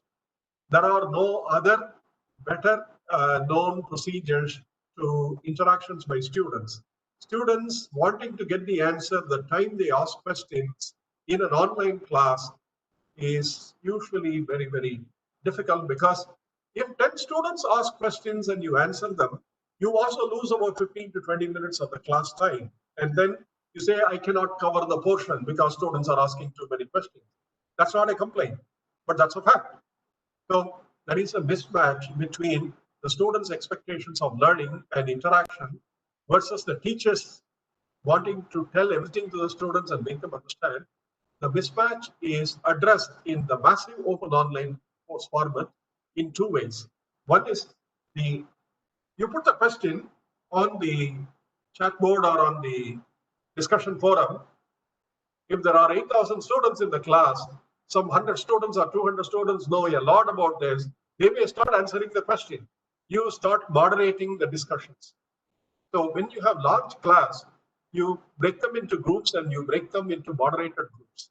and the moderator groups each will answer the groups of their own or questions of the others.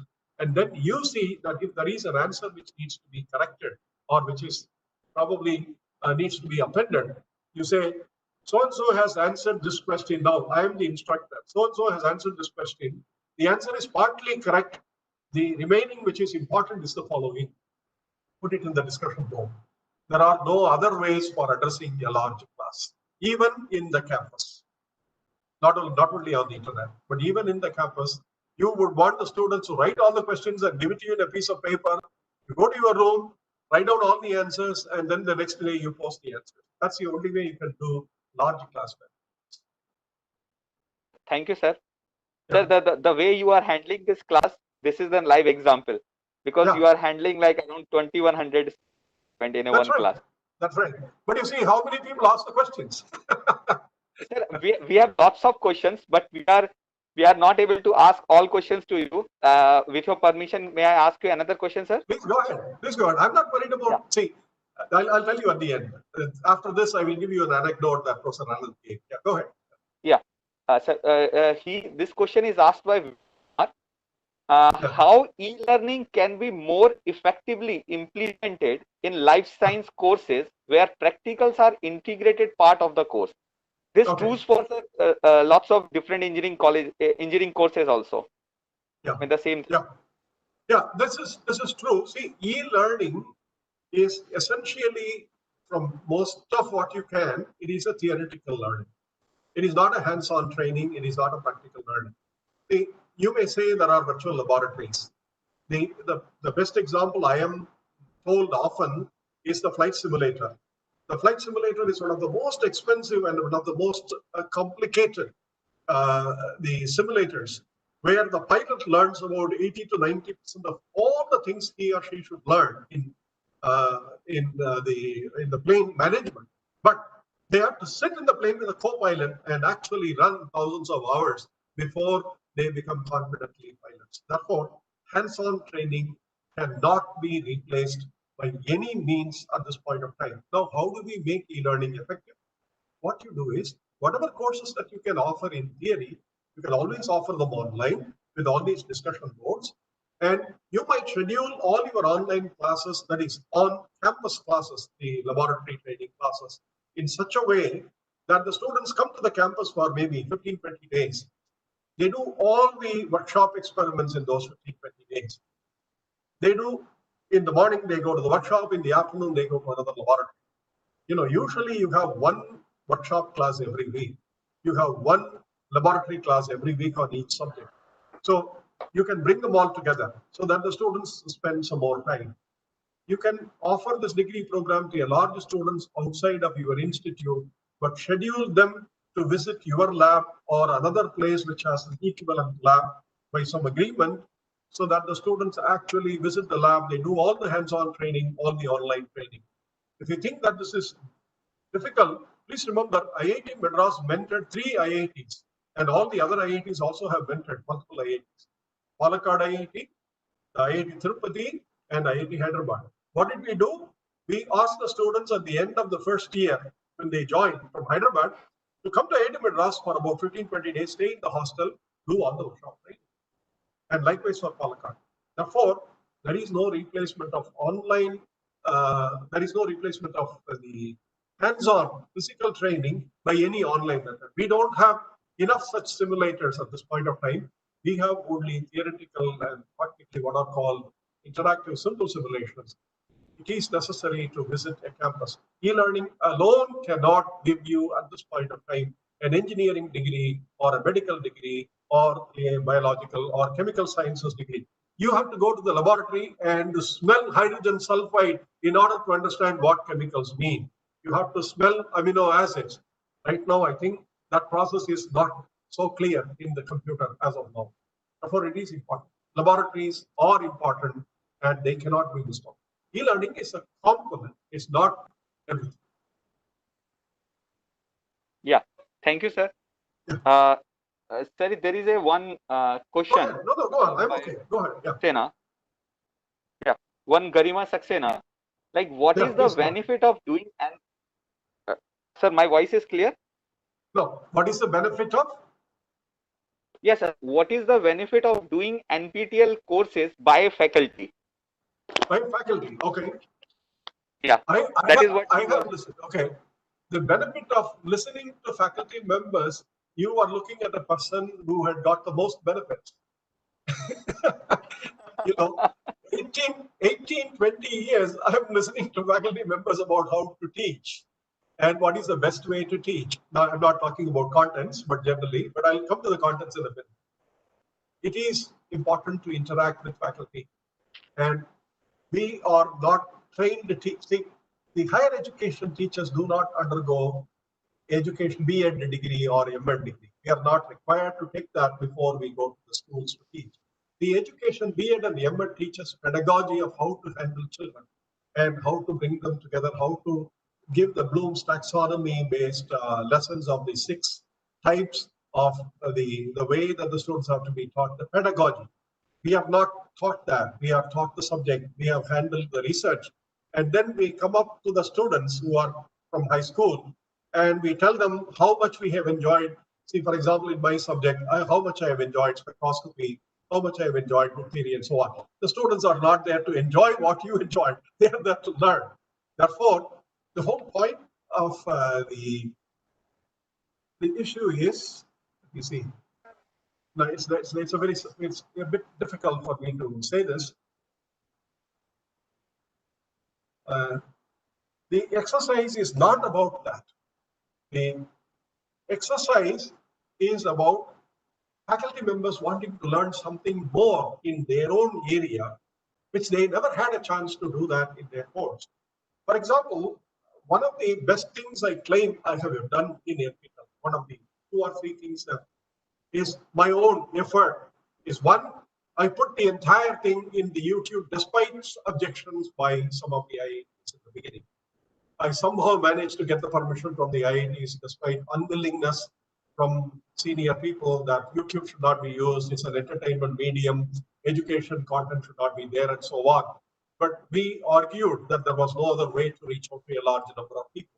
So in 2007, these lessons went to, you don't know how many faculty members wrote to me after that saying that I have never heard my colleague say such beautiful things as he has said within their own institution. They have talked to each other, but they have never listened to each other's course. And I requested Professor Balakrishnan, one of the most famous physics teachers in the whole of NPTEL.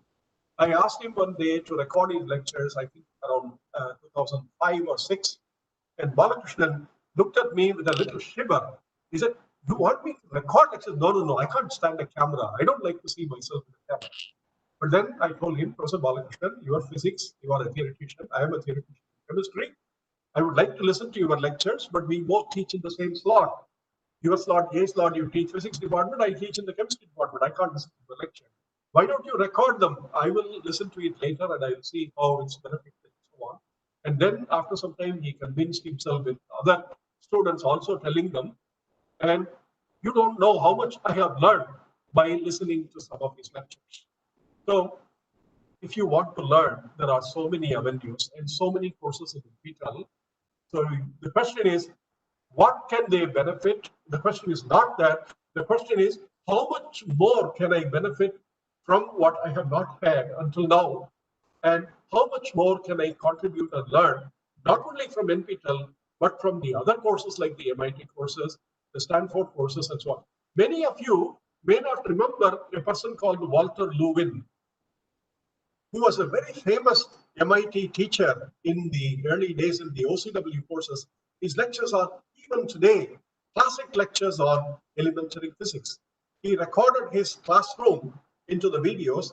MIT's most popular videos in the 2005 to 2015, they were the videos of Walter Lewin, and they were elementary physics lectures. I would never believe that I can do what he did. Therefore, please understand, as teachers, we have to continuously learn. And therefore, it does not matter who is teaching. Maybe we are all not like, Shiva listening to Lord Muruga. If I have to give a Hindu anecdote, that Lord Muruga told Shiva what is all about the Om, the Pranava Mantram, and things like that. Okay. So don't worry about who is teaching. Listen to what is being taught. And therefore, that way, NPTEL and any other platform that you find good courses, they are beneficial to all the teachers. Yeah. Thank you, sir. Yeah. Sir, I think there is no more questions right now, sir. Okay. Okay. So do we need a break or shall I continue? Sir, we can go for 5 minutes break and then we can 5 minutes continue. break. We'll do that because I also need to get some water. I'll go on for that. Okay. Yeah. Thank you. Okay. Yeah. Okay, sir. Please. Thank you. We will resume in 5 minutes. Please don't leave the session. Thank you so much.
So I'm okay. Anytime you would like to start.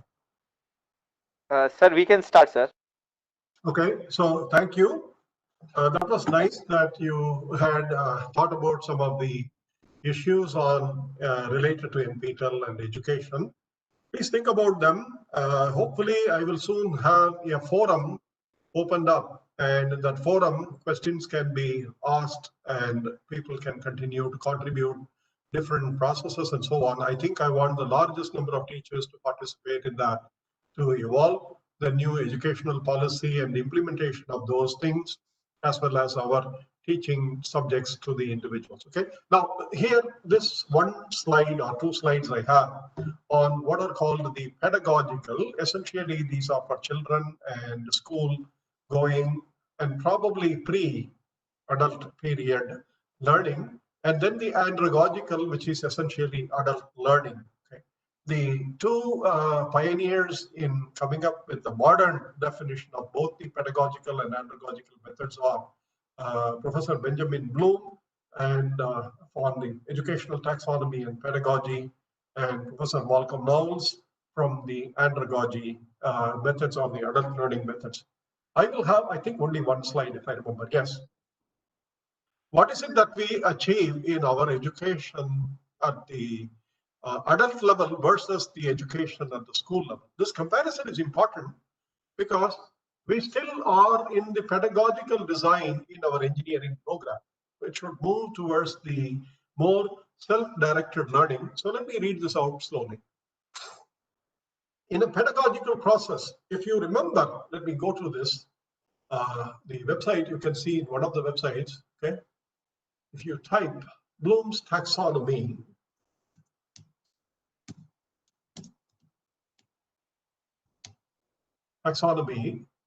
there are, you can see that Bloom's taxonomy is given by pictures like this, okay? Usually that is this, okay? You can take this picture as an example. Okay, so there are several layers. The lowest layer is when you teach, the students should remember what you taught. And then they should be able to remember the facts and try to understand why the facts are connected the way they are. Why lesson 1 had to be done before lesson 2. Lesson 3 had to be done before lesson 4, and so on. It's very simple. This kind of remembering and understanding is threading the educational layers of the student. Leave the bright ones like Ramanujan and other people. No, they don't belong to any of these categories. In fact, about Ramanujan, his mathematics, when questions were raised about his background to Professor Hardy, who brought Ramanujan to England, Professor Hardy at one point felt that Ramanujan should be taught the formal basis and the postulational approaches to mathematics, etc., to Ramanujan in order to get the most benefits from him. But after some time, he realized that man knew already the result. What is the point of telling him how to get the result? He knew the results already. Okay? Those are examples. Those are exceptions. On the other hand, most students, we have to go through this. Remember, understand, apply, analyze, evaluate, and create. These are pedagogical processes. And this, you can Bloom's taxonomy. This is revised in 2001. This is something that most people, most engineering institutions in the world use today. In India, we stop more or less with the first 3 layers. We rarely go to the 4th, 5th, and 6th layer. Okay? Now, in these things, when we design courses from the NPTEL or any other, there's one more question you have to ask. What do we mean by outcome-based learning, or what do we mean by what are called active verbs? Okay, these are taxonomy verbs. Let me put them all up. Okay, you're going to be screaming at the end of this particular slide. Okay, let us see if we are able to see that. Okay, you are able to see that. Let me increase the size. Control V. Control V. Control V. Yes. Okay. So, sorry, this is more than this. I had one more thing in mind. What verbs to us? Bloom's taxonomy verbs. Active verbs. What are called active verbs? Active verbs. Here they are. Yeah, that's right. This is the one. Okay, this is the one. It's all on the internet. You know, you don't need a PowerPoint slide to actually give a lecture today. If you know what you want to give and what organization, you can simply jump between the net practices to get all these things. Let me do the control plus to see what's the best I can. Okay, here they are. Knowledge is the same thing as the remembering. You see, remember previously learned information. What are the verbs you can ask in terms of questions? If you say you want to know the outcome of remembering, ask the students to arrange the facts, ask them to define, ask them to describe, duplicate, identify, label. Do not say, do you understand this? Understand is not a quantitative verb. Do I appreciate this? That's not a quantitative verb. These are all quantitative. Okay. And then in comprehension, if you want to do that, ask the students to classify the information in a certain way. Ask them to convert it in a certain way. Defend, describe, discuss, distinguish, estimate, explain. Goes on and on and on, okay? Goes on and on and on. Let me get out all these things. What's this? What's out of what? I don't know. Let's see. This is about some site, okay? How do I get out of this? Login. Okay. Oh, this is something for the Facebook login. Okay. Oh, I don't need that. Yeah. Okay, let me see if I can make sense out of these things. I hope the screen doesn't come up again. Yeah, here it is. Oh, it keeps coming again. But anyway, let us see these words. So if you want to see the application, apply, change, choose, these are all what are called the quantitative verbs. So when you design your syllabus, when you are looking for outcome-based syllabus, the outcomes should be able to relate to these things. This was one of the questions that I had earlier. How do we arrange our online courses to outcome-based learning? These are the assessment patterns that you have to question in the students, and these are quantitative. These are not subjective. These are not immeasurables. These are all measurables. Therefore, you can see by the time you go to the fourth layer, the action verbs like analysis and so on, you see so many words: analyze, appraise, break down, calculate. I don't know what I should do with this. Maybe, who is this idiot? Keeps coming. Advertisement. Let me see if any other site has this. Yeah. I don't want those pop-ups. Oh, Jesus Christ, this pop-up comes again and again. But anyway, I have given you the basic idea that this is what taxonomy is all about. Okay. Let me kill this window.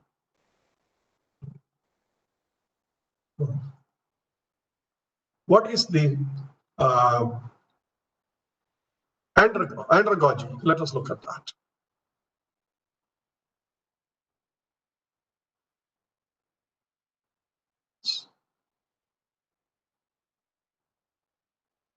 So you are able to see the screen, right? I hope. Yes. Yeah, you are able to see the screen till now, right? So you see the pedagogical methods, which are quantitative according to those 6 schemes, you see, they define the process like this. The learner is dependent on the teacher. The teacher decides what is to be learned, when it is to be learned, and in what sequence it is to be learned. The teacher decides that the education is transmittal. Like now, I'm lecturing, you are listening, I'm showing things, you are taking it in, so it is transmittal. Basically, you learn through that, very rarely through interaction and hands-on and other things. Lecture, reading, audio, visuals, presentations. The lecture learning is organized into standard curriculum, so that there is threading between step 1, step 2, step 5, step 7, and so on. And the learning is subject-centered. It may not be necessarily useful now, but maybe at a later part in life. It's like taking the square root of 2 in class 7 or 6 using some division process. The student will ask, why should I ever know what is the square root of 2? It's not useful now, but maybe later on at some point of time in your life, you will remember that these things you learned in schools are useful. Therefore, it is subject-centered, it's not learner-centered. Andragogical is the other way around, slightly more advanced. It is not teacher dependent, it is increasing self-directedness. This is what we should be doing to our BTech and BSc and MSc students. We are not doing that. We are doing this side, pedagogical, but we should be doing this. NPTEL, OCW, and all these things allow these things to be built by the teacher directing the students for self-directedness, move away from dependency. My students don't have to learn everything from me. They have to learn how to learn from me, not they have to learn what to learn from me. That's their choice. I should facilitate this movement. Experiences, laboratory experiments, discussions, problem-solving cases, simulations, and field experience, these are all important for self-learning. You see, they are not necessarily present here. They are very little. Learning is organized around life applications, sequence based on readiness to learn, not a standard curriculum, whether you are ready or not, you have to do all these things in order to pass this course. No.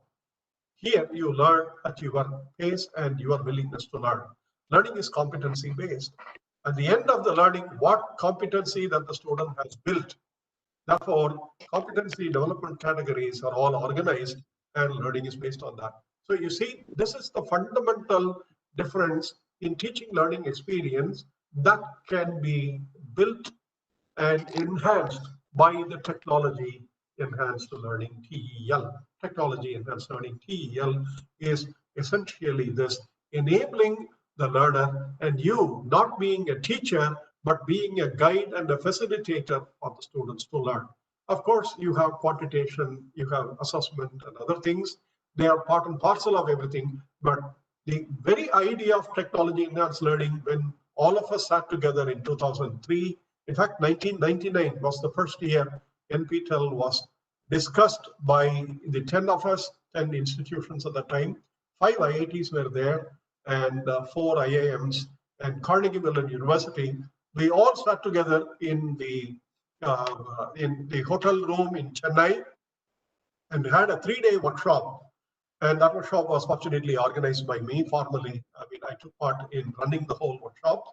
And in that workshop, we came up with the model of what we call as technology enhanced learning, thanks to a very, very self-driven and self-taught technology expert from Carnegie Mellon, Professor Paul Goodman. He was my advisor for many years in the sense I used to always request him. There was no formal role other than that of colleagues from two institutions, but he was very senior. And he had run a virtual university in Mexico from Carnegie Mellon and was the technology the officer in charge, the faculty in charge.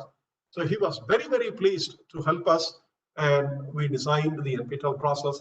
Technology enhanced learning was emphasized, not technology enabled or technology accessible. No, that we said technology will take care of. Enhancement is where the cognitive learning processes have to be understood by the teachers and use technology to make things which are visual, which the students cannot see and so on. So this is the fundamental purpose behind TEL, SWAYAM, and all these things.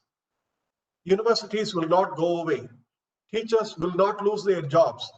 But if they don't teach, if they don't change themselves to the necessities, the fear of them losing the job is there.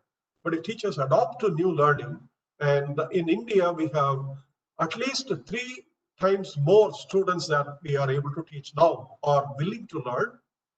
Our gross enrollment ratio in the university is about 30%. We have to make it at least 60% for us to be comfortable at the advanced country level. 70-80% is ideal. Everybody who finishes schools somehow gets into college for a certain higher level program. That's what we want. We don't have enough teachers. Therefore, this process of TEL is the only way the good teachers coming out and explaining things and the other teachers participating in it. And all of this now has been sort of focused into a single program called the online courses.nptel.ac.in. Professor Bharat and Professor Amit, how much time do I have? We can go up to 4, or when you finish, we can take some questions also. Okay, so I have 10 more minutes to talk, and then I can take yes, some sir. questions. Is that right? Okay. Yeah. No, yes, no, it'd be good to know exactly when to finish. Okay.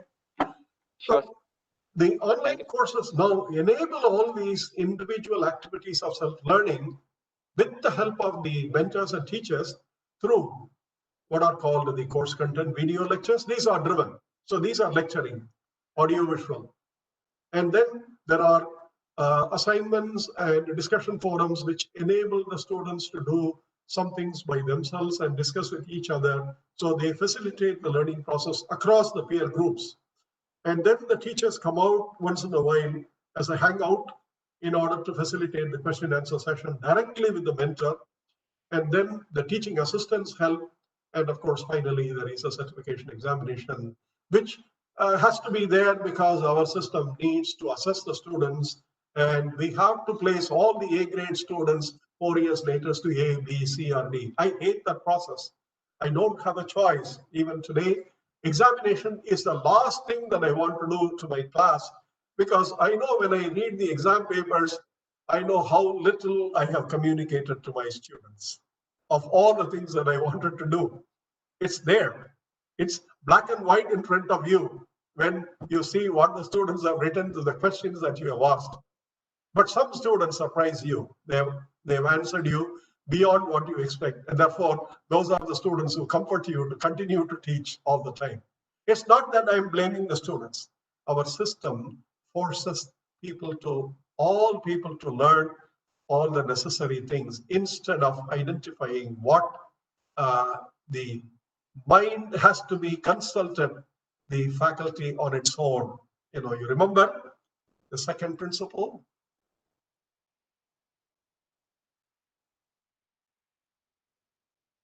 The mind has to be consulted in its own growth. We don't do that.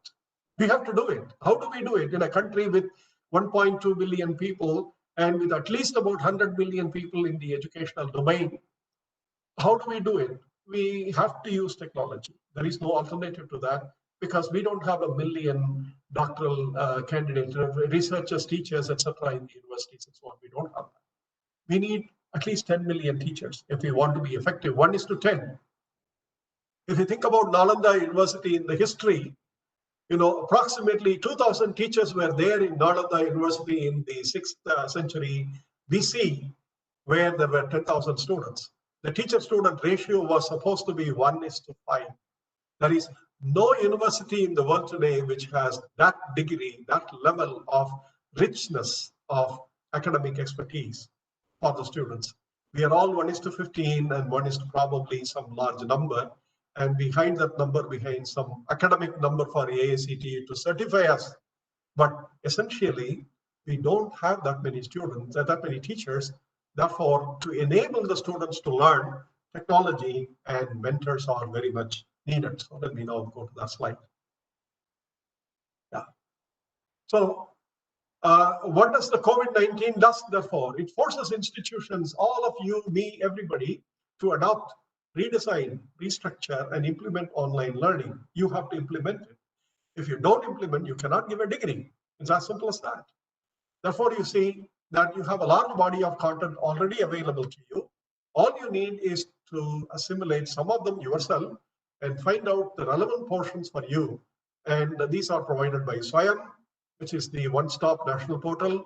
It's no longer the Human Resource Development Ministry, it is the Ministry of Education.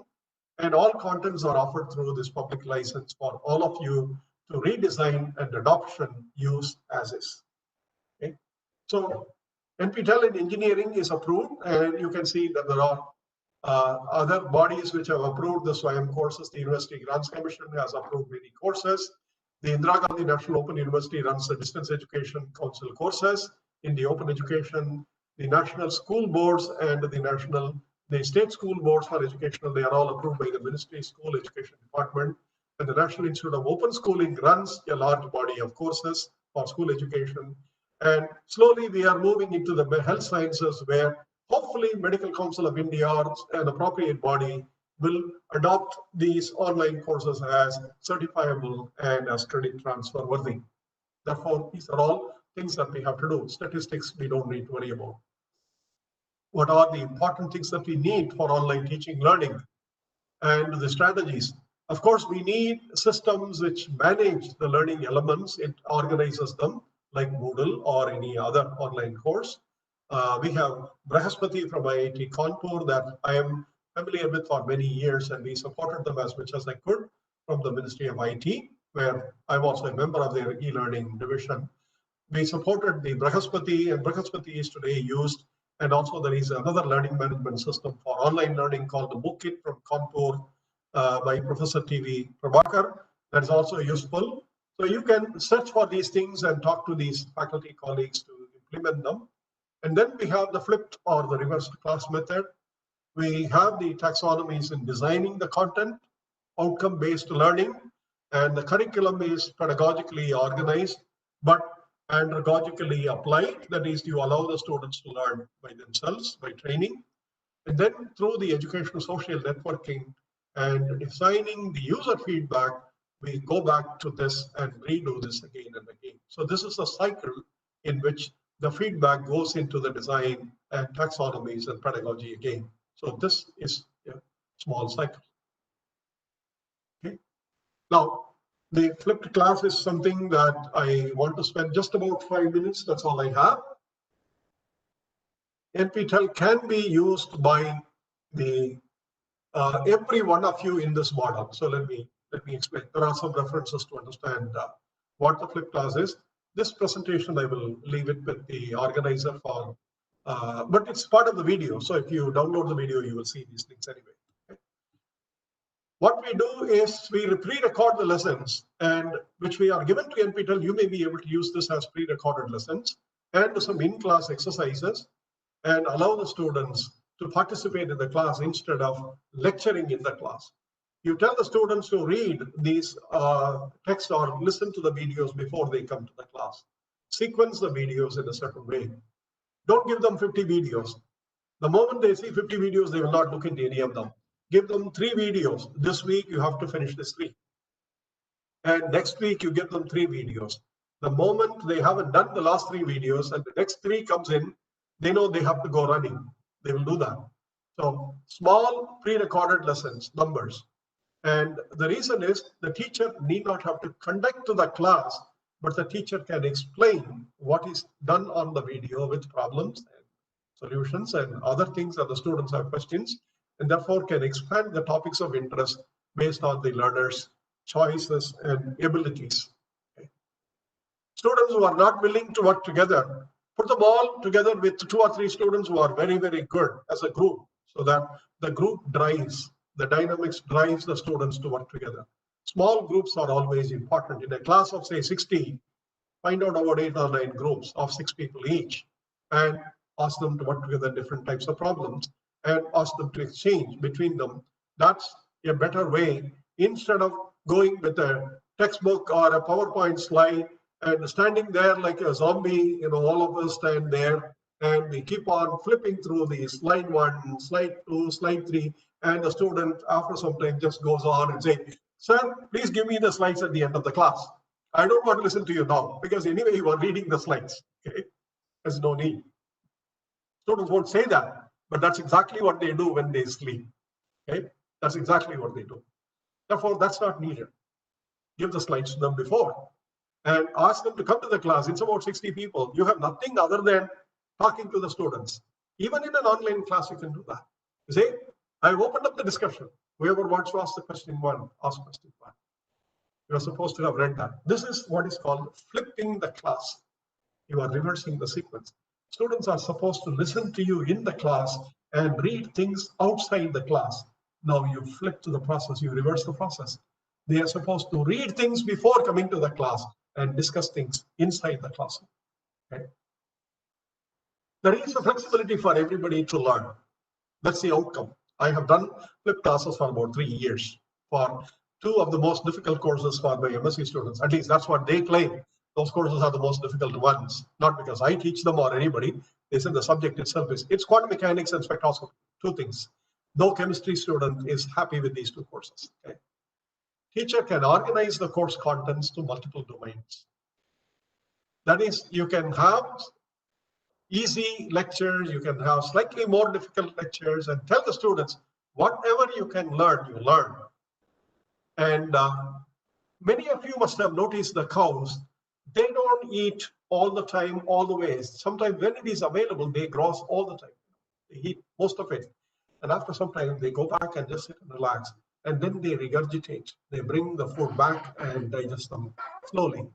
That's a process.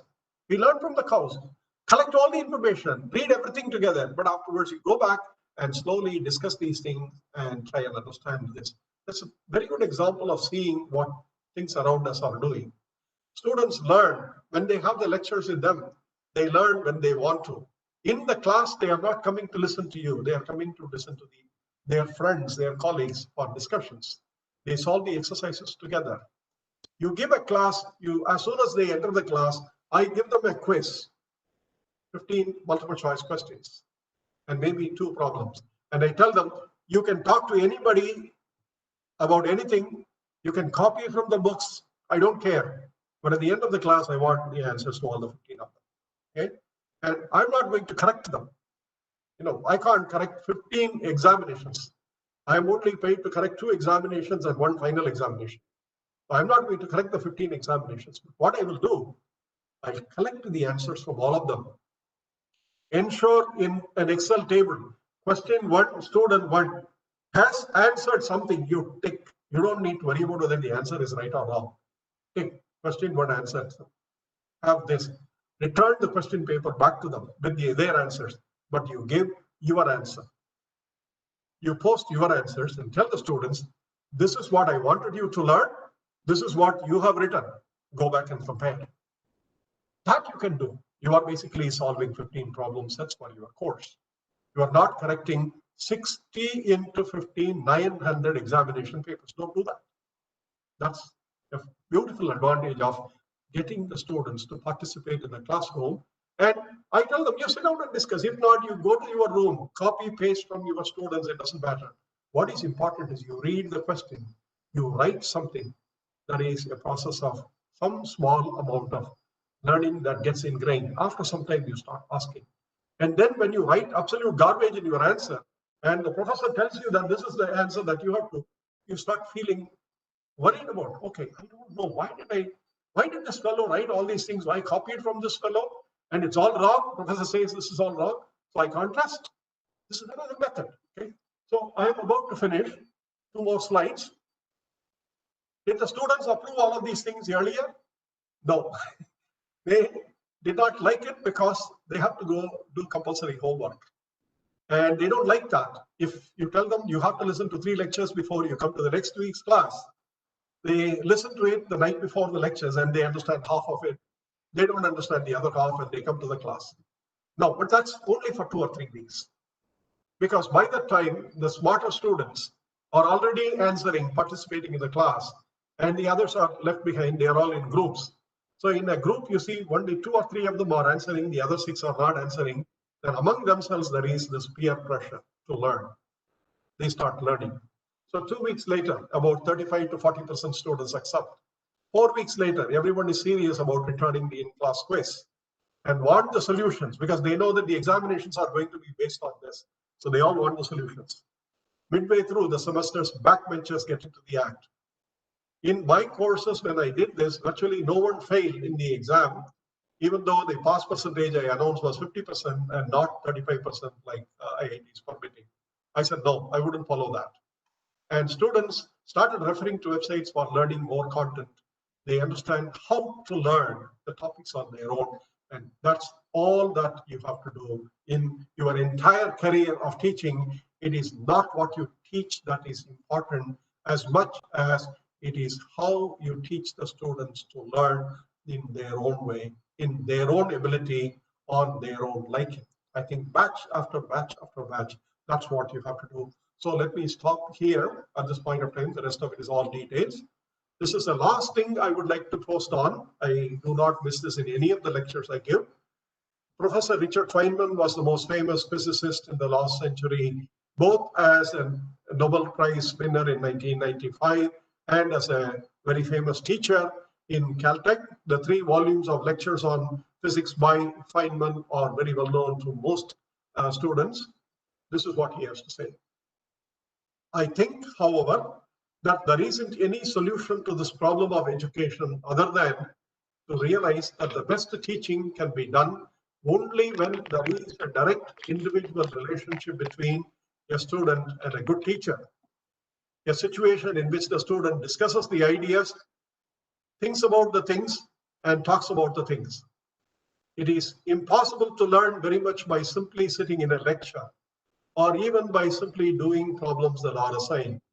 But in our modern times, he said this, modern times was 1960, not 2020. When he gave these lectures, it was 1962 to 64. He gave this in Caltech. And these lectures were captured and they were published later as book.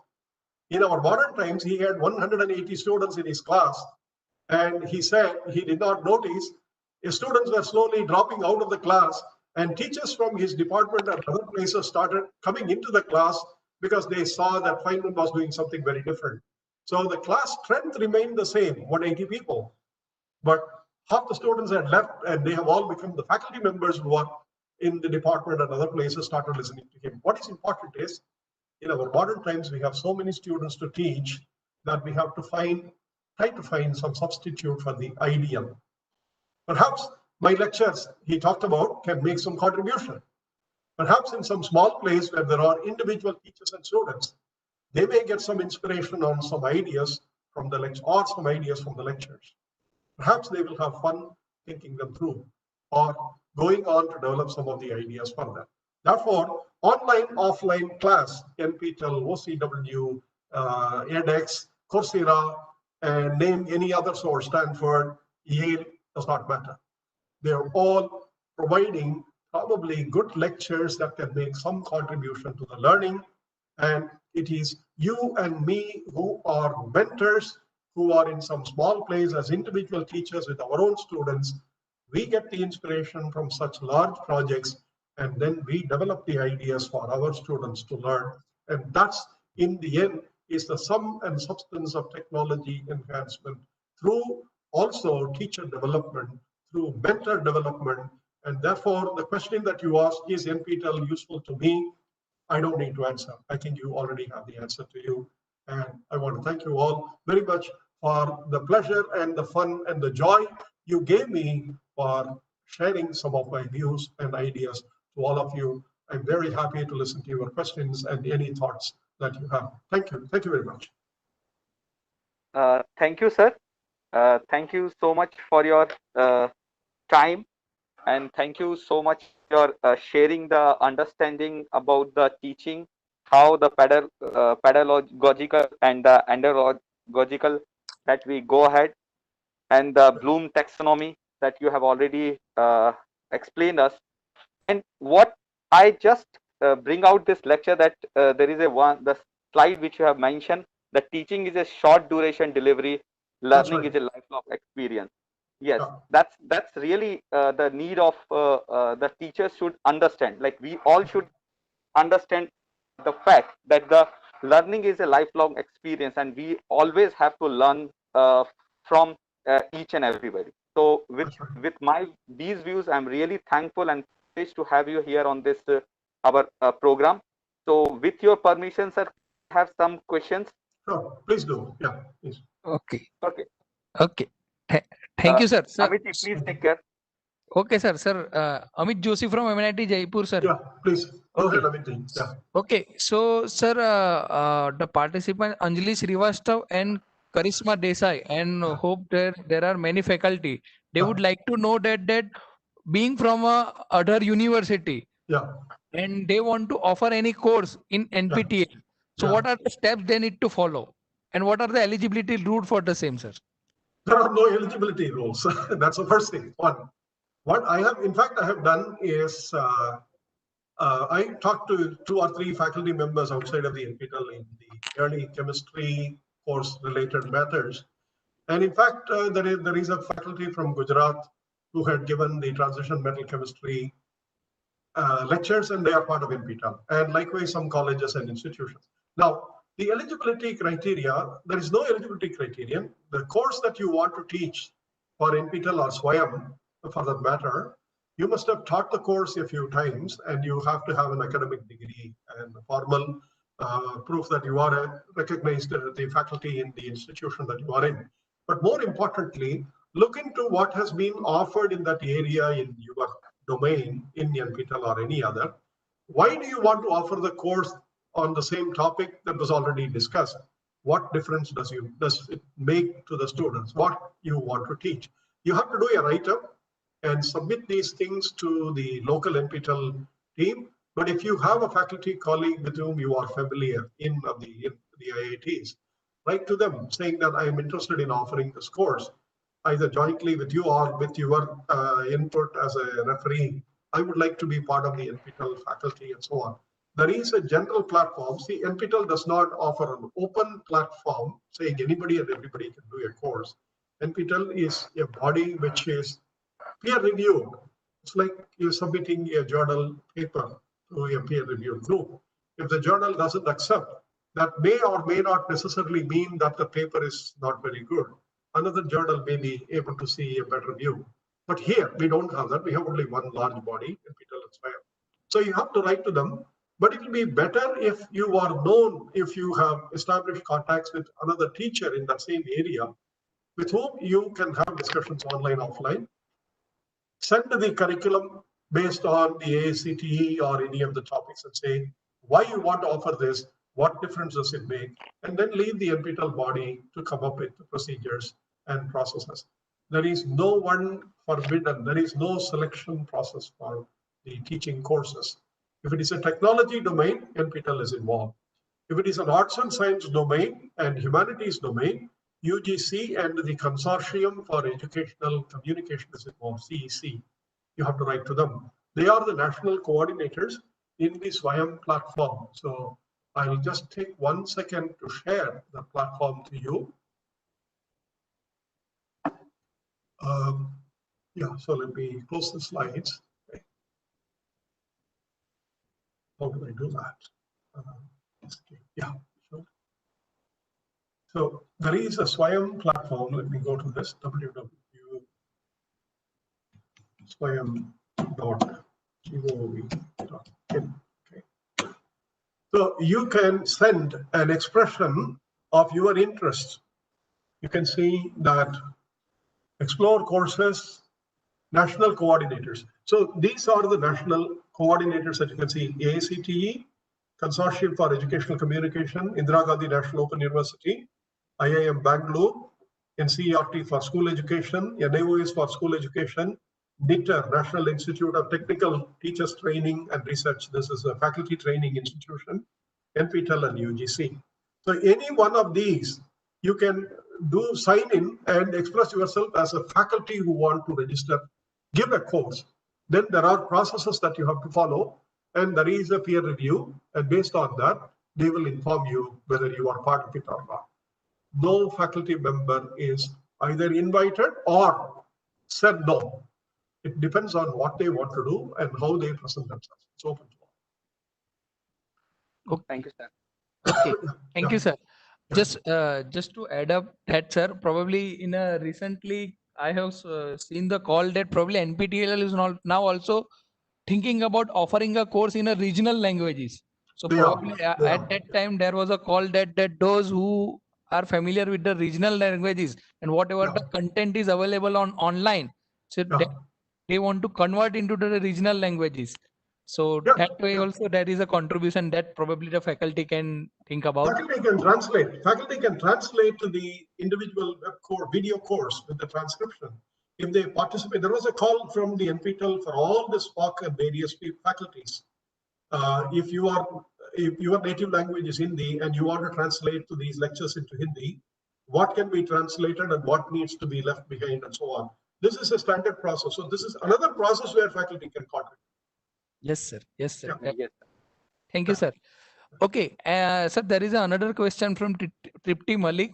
So actually, sir, we are also doing a live streaming from a YouTube.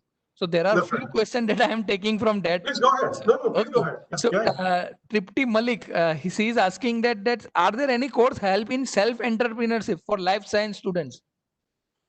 Entrepreneurship, I think there are now courses in the NPTEL website. In the online courses, there is a course on entrepreneurship. I do not know the details, but I would request you to visit the online courses.nptel.ac.in. I think if you go to the NPTEL website and look for that, please register and look for the courses. I think there is one. There are one or two. I do not know how many. Okay. Yeah, Okay. it's there. Thank you, sir. Another question from Subrata Majumdar, that is there any research oriented course in a computer science and engineering in NPTEL? Quite a few of them are advanced courses. In computer science, if you look at it, more than a third of the courses are basically for the MTech students and the higher master's level students. If you go through the content carefully, you will find out what appears as a popular domain, machine learning, artificial intelligence, and all. These are what are called the first level courses. But if you really want to pick up the topic, fourth or fifth year topic, there are quite a few, and they are meant for smaller number of students who are specializing. And if you have the expertise to offer, have a partnership with one of the IIT faculty who has a similar area of research, jointly offer those two courses. Okay. Yeah. Okay. Thank you, sir. Yes, thank you. Charul Jain has a question that literature and language-based courses require active participants of the learner to encourage discussion and use of Yes. language. Can Yes. the online platform can be useful effectively for the same, sir? It can be. It depends on how you set up the offline platform. See, the idea of an offline platform being a repository for things to store is not very useful for languages, because language has to be learned actively, not passively. So the site that I could remember for the Sanskrit is the program called Acharya. I don't know how many of you have seen that. This is our own faculty colleague, our computer science faculty, who created this so many years ago. Acharya for Sanskrit, or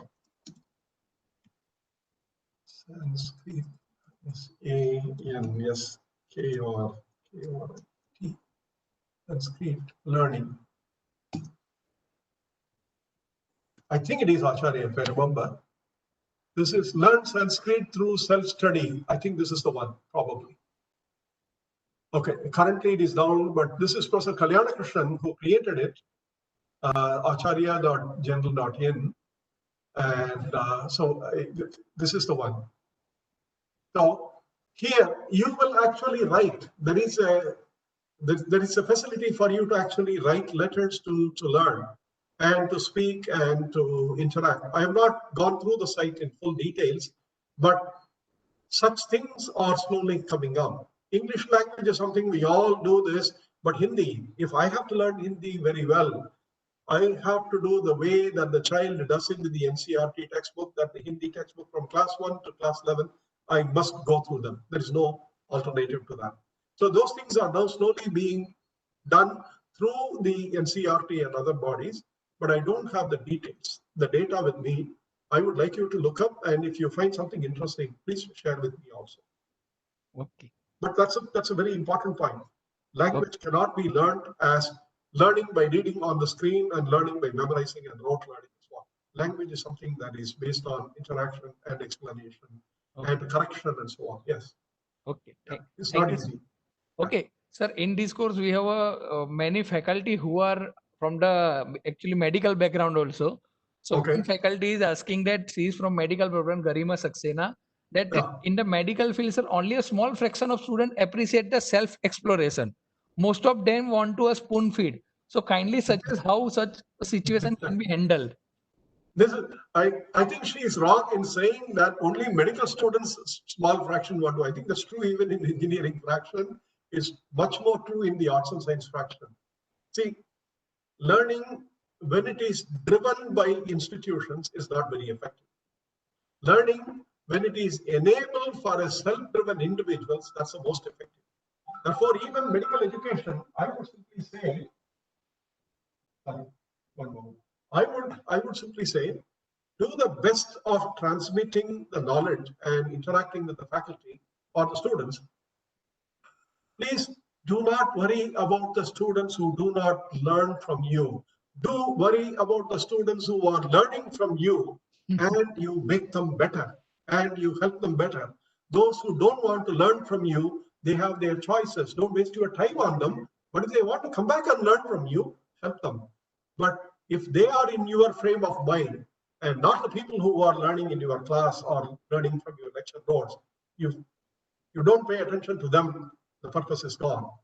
Please remember, no matter how many people our acharyas trained, there were only 3 or 4 leaders later. In any system, when you teach, the best of the students will need only for certain guidance, you and others. The really poor students who are not motivated at all, no matter what you do, they will not learn from you or learn from anything. They are not motivated. They are there for different reasons. And it's the 60, 70% who are in the middle, who have joined with some expectations, guide them through. Therefore, I think worrying about students who are not learning from you is not a very positive input for you. Find out the 2 students or 3 students in your class who are really catching up with everything, push them harder. Because if you can produce another 5 or 10 teachers in one generation, the teaching multiplies by that factor. And more mentors, more learners. The less mentors, the less learners. So don't worry about people who don't learn. Help them if they want. Okay, thank you, sir. Yeah. So just a last question, sir. That Yeah. from Rajkumar Soni, sir, that he's asking that how to use a flipped classroom effectively when you have a large number of students in a class. Yeah. Flipped classes also, there is an effective number between 60 and between 40 to 75. There are some measures, experimental studies and so on, which tell you that these numbers are reasonable. And if the class goes to beyond 100 or 150, the flipped class is not very effective. Please remember, the larger the class is, the less effective you are as a teacher, and the more effective you are as a guide to the students in general. See, for a large class, you need to have an average, because large class usually follows statistics much more closely than a small class. Therefore, when you design, even in a flipped class mode, when you design problems, if your problems are like in some of the best textbooks, 3 graded problems: easy problems, simple application of formulas or simple application of ideas or simple recollection, then slightly more applied problems which require thinking and so on, and then the more difficult problems which require the students to explore. When you distribute your problem sets, keep 25% for the most difficult ones, 50% for the average ones, and 25% for the absolute minimum ones. I don't want anybody in my class to fail. I just want them to get out, because if they are not interested in learning, why do I have to face that fellow again? There's no need. Let him go or her go learn from somebody else. If they want to do that, give them the minimum, what is called the exit role. Let them exit, and then the 50% in the average, that is where you capture most of the learners. Therefore, even in a flipped class, your questions and your assessments and your lesson plan should be such that there is a middle average, and there are 2 extremes. One which absolutely minimum everybody should know. You do that, you pass and get out. And then the other, which is very difficult for others to reach, but those who scale those heights will be leaders later on. So it's possible for you to do that. Okay. Thank you, sir, for answering all the queries, sir. I think now sir, I think we have also another session. I So know. there are many Kannan is questions, but following me, right? I think because of the time constraints, sir, Yeah. I may not be read all. But thank you, sir, for spending time with us. I think My pleasure. Professor Vinit Saula from NIT Jaipur, who is actually Yeah. the chief investigator of electronics ICT at MNIT, he has just joined it. Saula, sir, if you want to say something, sir. Yeah, please, Professor Saula. No, sir. I'm just thankful to have your patronage, sir.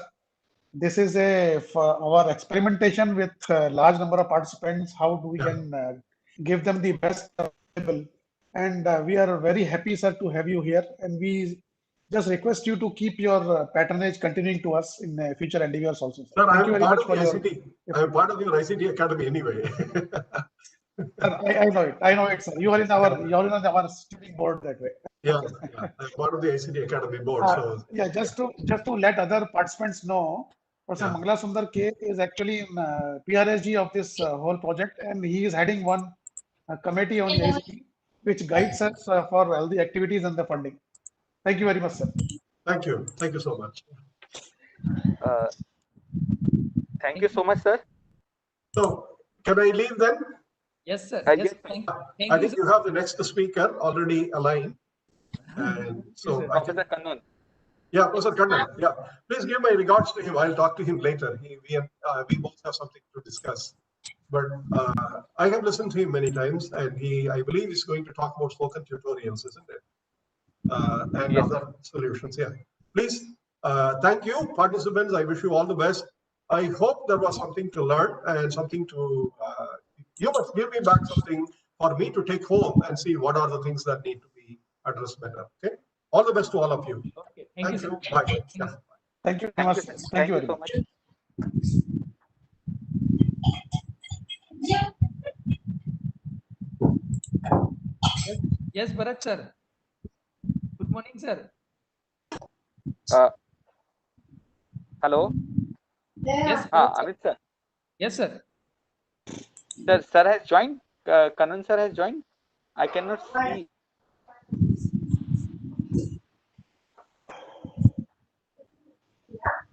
We see one Can we go addition for is the like question. 10 minutes break? I think Kushal Singh Raj. Somebody has joined, maybe on his behalf. Somebody, Kushal Singh Rajput, Mr. Rajput is there. Yes, Kushal sir. Amit sir, Yes, sir. I think we can go for 10 minutes break because it is a long session. And Yes, sir. then in the meantime, the participant also will relax, and then we will invite Professor Kannan. Yes, sir. Thank you, Yeah, sir. declare time for coming back. Declare time for coming back. Maybe 4:35 or something. 4:30. Yes, 4:35 is okay, sir. Okay. Okay. Thank you, sir. Thank you, sir. You So I announce the request time all the to. participants to assemble again at 4:35 for the next from the Professor Kannan. Thank you so much. Hello, Mr. Bharat. Yes, Yes, sir. I am audible. yes, sir, you are audible. Just I am testing that this WebEx. That's why I entered here. Nothing else. Okay, sir. Sir, Okay, thank you. Is Kushal Singh Rajput sir is Yes, speaking? yes. So, Kushal Singh. sir will join from here only from your login. Yes, I am joined because I am testing this WebEx. That's why. Yes, sir, sir. Okay, Please. thank you. Okay. Sir, if possible, can you just share something so that we can able to see that whether there is a problem during the sharing or not? Just to sir check it out that whether you are able to share. Are you asking me? Yes, sir. Yes, sir. Yes, sir. Kushal sir. I think Okay. probably sir is going to present over here. Okay, so maybe if you have something to share, then just try to share it. So just we can see that. Okay. I am trying. Okay.